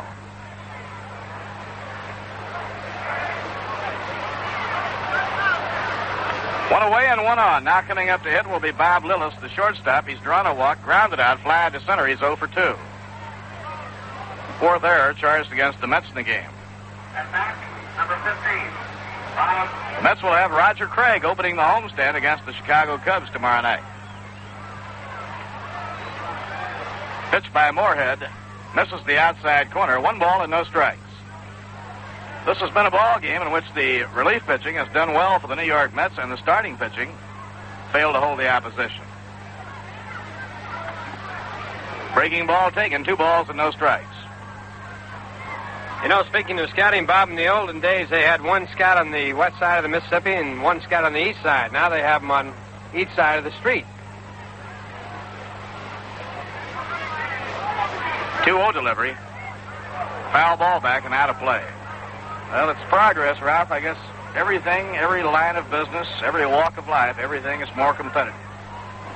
One of the real good stories, one told about Babe Herman, who was in cooking dinner, actually, and talking to the mother, showing her how to cook food, trying to sign up the mother. And while he was in there cooking dinner, Hollis Thurston signed the kid and the father up in the living room. Oh, my. One of the most unusual signings was the signing of Don Budden, the Houston shortstop. He actually signed in a funeral parlor. 2-1 pitch. Outside is ball 3, 3-1. He came out of a little town called Cheraw, South Carolina. No, not Cheraw, Atlanta, South Carolina. And he was one of those highly publicized youngsters that everybody was interested in. And when it came down to graduation day, so many scouts showed up, they had to have a large room to put them all in to kind of go over things. That was about the only place where they could find a nice meeting room.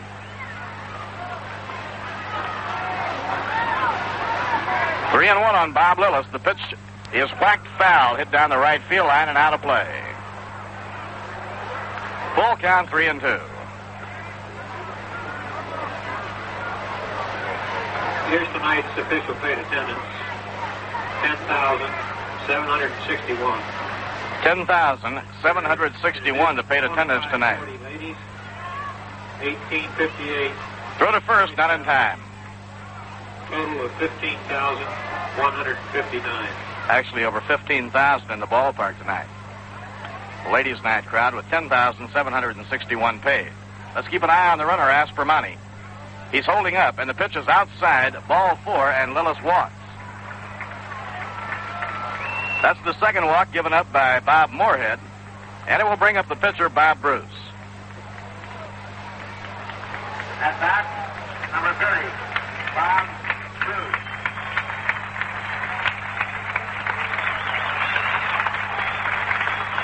Ralph, I suppose one of the toughest jobs that a baseball scout has is that, everything is relative, I suppose, but it's one thing to see a big league game and realize that these fellows have talent and are professionals, but another thing to see a 17-year-old boy out there and try to visualize what he can be at 4 or 5 or 6 years. No doubt about that. They look for the bunt, and the pitch is over, a strike call. One thing you can never tell in any ball player, it doesn't make any difference who he is whether or not he can compete and have the ability to compete against tough competition. They might shine in the lower minors in high school, but you'll never know until they get up here in the major league. Foul ball, whacked back out of play. What about this, Ralph? You hear this theory discussed a lot, too. They say that some youngsters Some 16 and 17-year-old boys are about as mature as they'll be, as others would be at 20 and 21, whereas some are just beginning to blossom out. Is that true?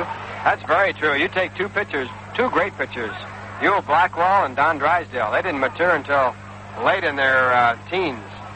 And when they were small in high school, they didn't show too much. And all those things the scout has to figure out. Ground ball bounced past the mound and over second into center field for a base hit. Aspermonti around third is headed in. He'll score the 9th run of the game for the Colt 45s. So Bob Bruce singles up the middle, driving in Bob Aspermonti, and it's 9-2.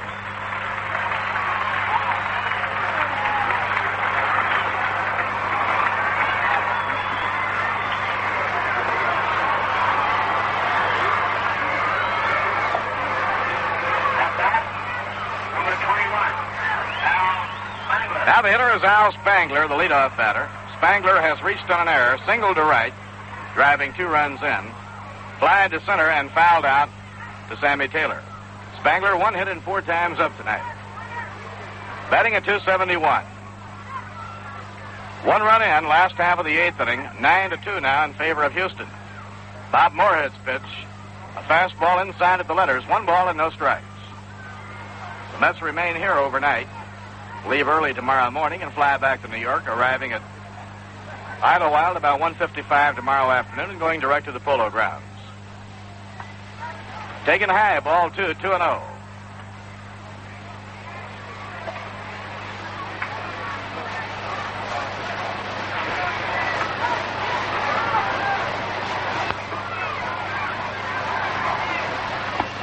Ball 3 outside. Moorhead going behind on the count now, 3-0.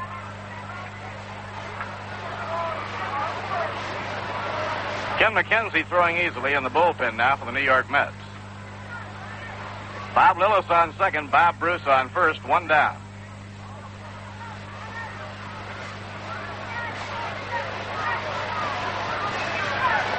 Up in pitching position, around comes the arm. Ball 4, he walks Spangler on 4 pitches, and that loads him up. Third walk by Bob Moorhead. Now the Colt 45s have the bases loaded with Joey Malapatano coming up and 1 man down. The Mets get back to New York and the Polo Grounds tomorrow. Chris Cannizzaro will be rejoining the ball club. The Mets do not have to make any squad cuts to make room for Cannizzaro because they were already 1 man under.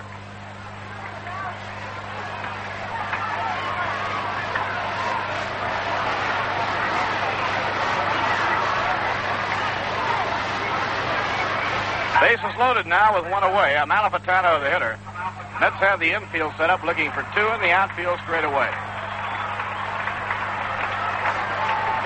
Moorhead using the full windup. Here's his pitch. Ground ball hit to third. The play goes to the plate. There's 1. Sammy Taylor does not have a play at first. Cliff Cook firing to Sammy Taylor to get the force play on the lead runner, Bob Lillis.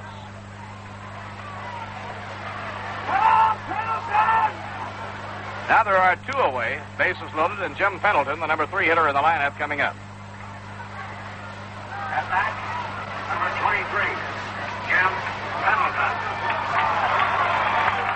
Pendleton, single to center, driving in the first run of the game for the Colt 45. Since then, has flied to center, fouled out, and successfully sacrificed a runner over. Right-hand batter with good power, pitched by Moorhead. A ground ball hit toward the hole, knocked down by Cook, kicked by his foot, it rolls toward Neo, and a runner's in. Cliff Cook going to his left, got his glove on it, couldn't hold it, and when it hit the ground, it accidentally hit his foot and booted on towards second. It'll be scored as a base hit. Ball was hit toward the hole. So for Pendleton, scored a base hit and a run batted in for Jim Pendleton, his second of the game. And the 45s now enjoy a 10-2 lead here in the last of the 8th inning. Bob Bruce crossing the plate. Number 10, Norm Larker. Bases loaded, 2 down. The cleanup batter, Norm Larker, up. 2 runs are in here in the last of the 8th inning. Norm Larker, the batter. He's the 8th man up in the inning. Ground ball hit hard towards second. Neal is up. He flips to Chacon for the force play on Pendleton, retiring the side. So the side is out in the last half of the 8th inning with Houston scoring 2 runs. on 2 hits. 1 error charged to Charlie Neal, and 3 men left on. And now at the end of 8 innings, the score is the Houston-Colt-45's 10 and the New York Mets 2. 10-2 at the end of 8.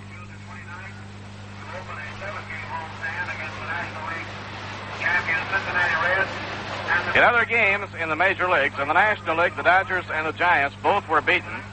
The Milwaukee Braves, playing their best ball of the year now, beat the Dodgers 7-1. A 6-hitter for Bob Shaw. He's now 8-2. Stan Williams was the loser. And Henry Aaron, who's really breaking out now, hit a 2-run homer. Braves come into the Polo Grounds to open a 4-game series on Monday night. Joey J hurled a 3-hit shutout as the Reds beat the Giants 8-0. Billy Pierce had to leave that game when he suffered a 2-inch cut on the heel above the Achilles tendon. He was the losing pitcher. Cincinnati winning it 8-0. Last night, Bob Perky, and winning his 11th against a single loss, shut out the Giants. It's been a tough road trip for the Giants. Pittsburgh beat Chicago 6-3 in a day game. Bob Friend winning his 7th. Dick Ellsworth was the loser. Don Hoke, Billy Williams, and Ron Santo hit home runs. The Mets, of course, will be contending with Billy Williams and Ron Santo at the Polo Grounds tomorrow night. The Phillies and the Cardinals were not scheduled. In the American League, the Minnesota Twins moved into first place by shooting the Angels 5-4. Cott the winner, Fowler the loser, Batty, Allen, and Moran homered. The Orioles, behind Barber, beat the Red Sox 7-4. Gentile hit his 17th. Washington, a hot club right now, beat Cleveland 4-3.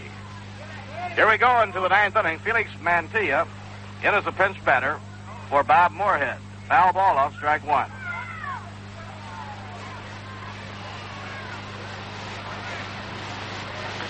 Ninth inning, Mets trailing 10-2. Felix Mantilla batting for Bob Moorhead. Pitched by Bob Bruce, a breaking ball outside. 1 ball and 1 strike. Washington Senators now have won 6 of their last 7. They beat Cleveland tonight 4-3. Marty Kutina the winner in relief, and Gary Bell was the loser in relief. Off the outside corner, 2 balls and a strike. The only game that isn't over has gone 7 out in Kansas City. It's 9-6. The A's leading the White Sox at the end of 7. Foul tipped into the dirt right by home plate in the count, even at 2-2. And at Kansas City slugfest, Ed Charles, who along with Manny Jimenez came to Kansas City in the Bob Shaw deal, has hit 2 home runs. Jim Landis and Jerry Lumpy each have homered. You'd have to say that's a trade that has helped both ball clubs, because Bob Shaw, now 8-2 on the year, certainly has helped the Milwaukee Braves. Swing and a miss on a curve. Strike 3, and Mantilla goes down swinging. That's 7 strikeouts for Bob Bruce. 1 away and nobody on. The batter now is Richie Ashburn at the top of the order. Richie hitless and 4 times up. Richie hitting at 287.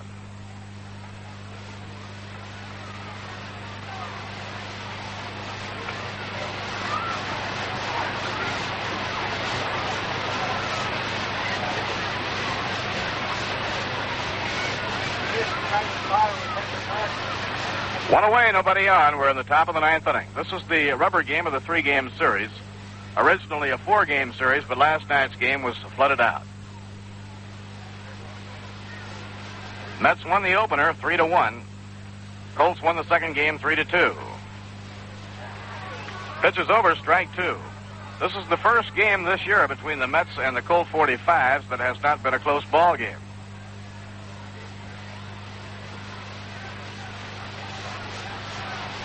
Now the 2-strike pitch by Bruce. Ground ball chopped foul in behind Cookie Lavagetto.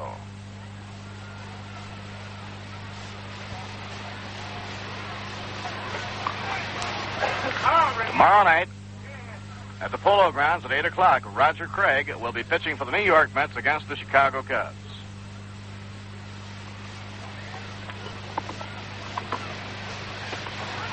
Low curve that's foul down the first baseline, no play.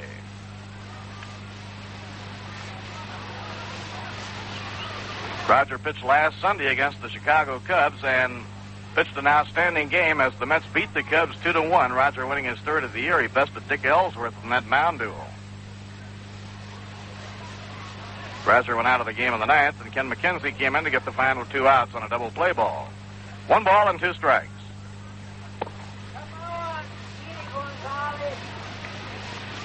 Craig will not be pitching against Ellsworth tomorrow night because Ellsworth was the pitcher for the Cubs in their game today. Might be Bob Buell. 1-2 delivery, a fly ball hit to left field. Ambling back goes Spangler, the left fielder, and he has it for the out. 2 men down now in the top of the 9th inning. Bob Bruce, who has been a very steady pitcher for Harry Kraft's Houston-Colt-45s, now within 1 out of picking up his 5th win of the year against a single loss. The only game that he lost, he pitched a 5-hitter.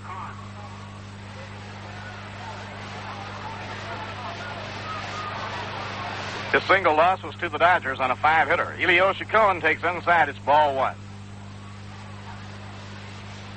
He struck out 10 in beating the Braves and winning his first game this year. Has beaten the Giants, the Pirates, the Braves again, and the Dodgers. Ball 2, 2 balls and no strikes to Elio Chacon. Come on, New York!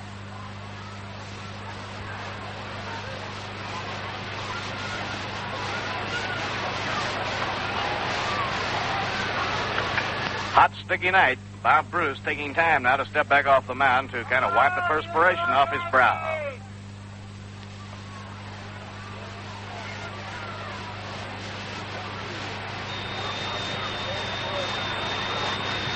Two and 0 on Elio Chacon. The pitch by Bruce.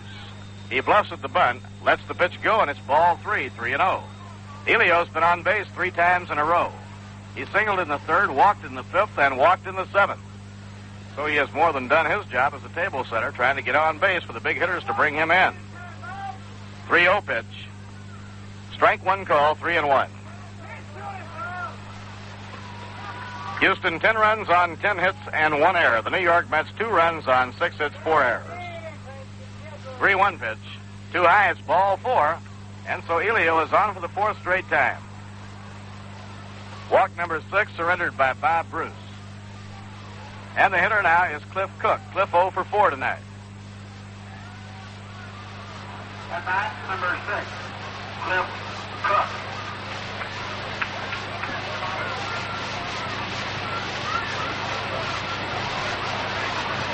One ball, no strikes now to Cliff Cook. Cliff twice has been struck out, flying to center and popped to second. Last year, Houston was in the American Association, and the followers of the Association Houston team of last year were anxious to inquire about Cliff Cook because he hurt them a lot. Pitch outside, it's ball 2, 2-0. Cliff was playing in Indianapolis where he had 32 home runs and was named the circuit's most valuable player.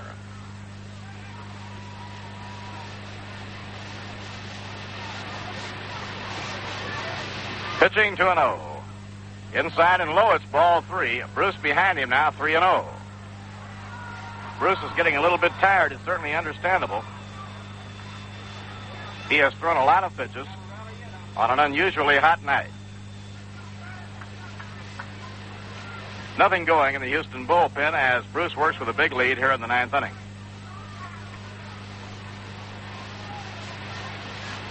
Frank Thomas loosening up those shoulder muscles, crouched in the on-deck circle. 3-0 pitch. He takes all the way, and it's ball 4. 2 men are on, and Thomas coming up. 7 walks and 7 strikeouts now for Bob Bruce, who has given up 2 runs and 6 base hits. 2 home runs in tonight's game, for those of you who joined us late, by Carl Warwick with a man on for the Houston Colt-45s, and by Marv Throneberry for the New York Mets with the bases clear.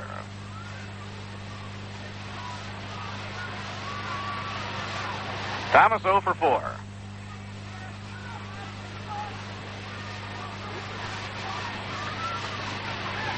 Foul ball back into the screen, strike 1. Frank now down to 294 as he tries to fight his way out of a batting slump.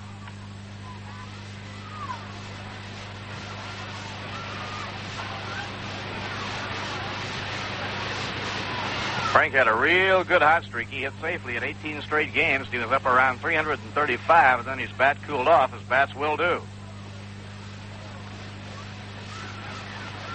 Slow curve taken. 1 ball and 1 strike.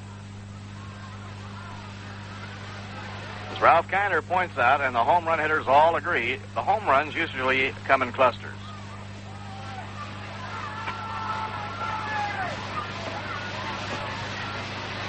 Pitching 1-1.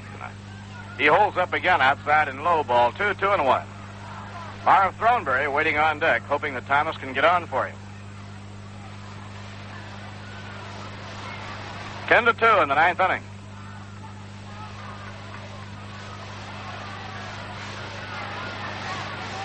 Now Bruce pausing for a moment to get a little bit of rest. Count 2 balls and 1 strike. Here's the pitch on the way, a swing and a miss, and a low breaking pitch, and he really reached back for a little something extra on that one.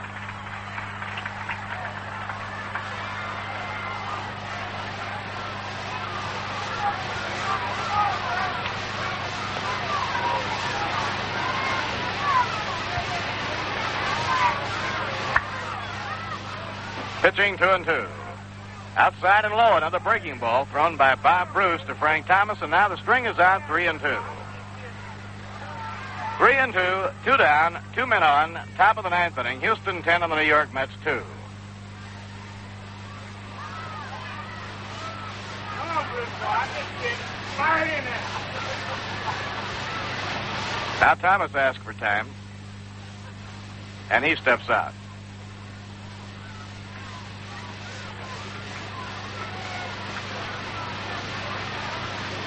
Elio Chacon leading off second. Cliff Cook leading off first. The 1-second stop. The 3-2 pitch. The runners go. It's outside, ball 4 with Marv Throneberry coming up. 3 walks in a row now by Bob Bruce, so the bases are loaded with 2 down. Throneberry 3 for 3 in tonight's game and a walk. That's 8 walks given up by Bruce, 3 of the 8 here in the 9th inning. And now Harry Kraft sends the signal down to the bullpen, and we'll have a pitcher starting to warm up. As yet, the warm-up action hasn't started.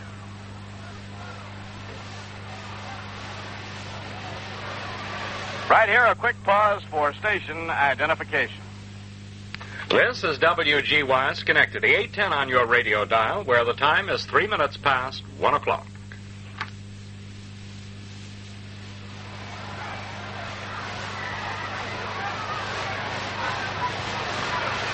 Bases loaded, 2 down in the top of the 9th inning. Marv Throneberry, the hitter, against right-hander Bob Bruce. Throneberry has hit a home run, drawn a walk, single to left center, and single with a ground smash off the glove of Norm Larker.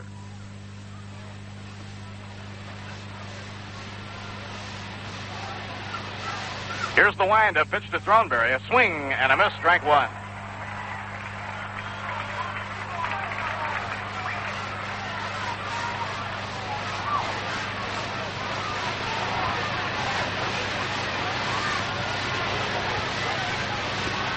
Johnny Anderson, a right-hander, cranking up now down in the Colt-45 bullpen. 1 strike count on Marv Throneberry. The pitch by Bruce drives him back from the plate. 1 ball and 1 strike. Base hit in this particular spot, and everybody's ears would start to perk up a little bit. Pitching 1-1. A ground ball hit down the first baseline. Larker has it. He races to the bag, flips to Bruce. The game is over. Marv Throneberry grounding out Norm Larker to the pitcher covering, and the Colts win it.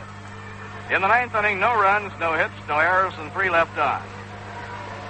We'll be back with the line score of tonight's game and a word about the homestand that opens tomorrow night at the Polo Grounds in just a moment. The final score, the Houston Colt-45's 10 and the New York Mets 2. You know, baseball's a funny game in some respects. You see some fellows come along and they just zoom to the top, and then suddenly they're back in the minors. I guess that's true of a lot of things. Take beer, for example. It's like baseball in that to stay on top, you've really got to have it.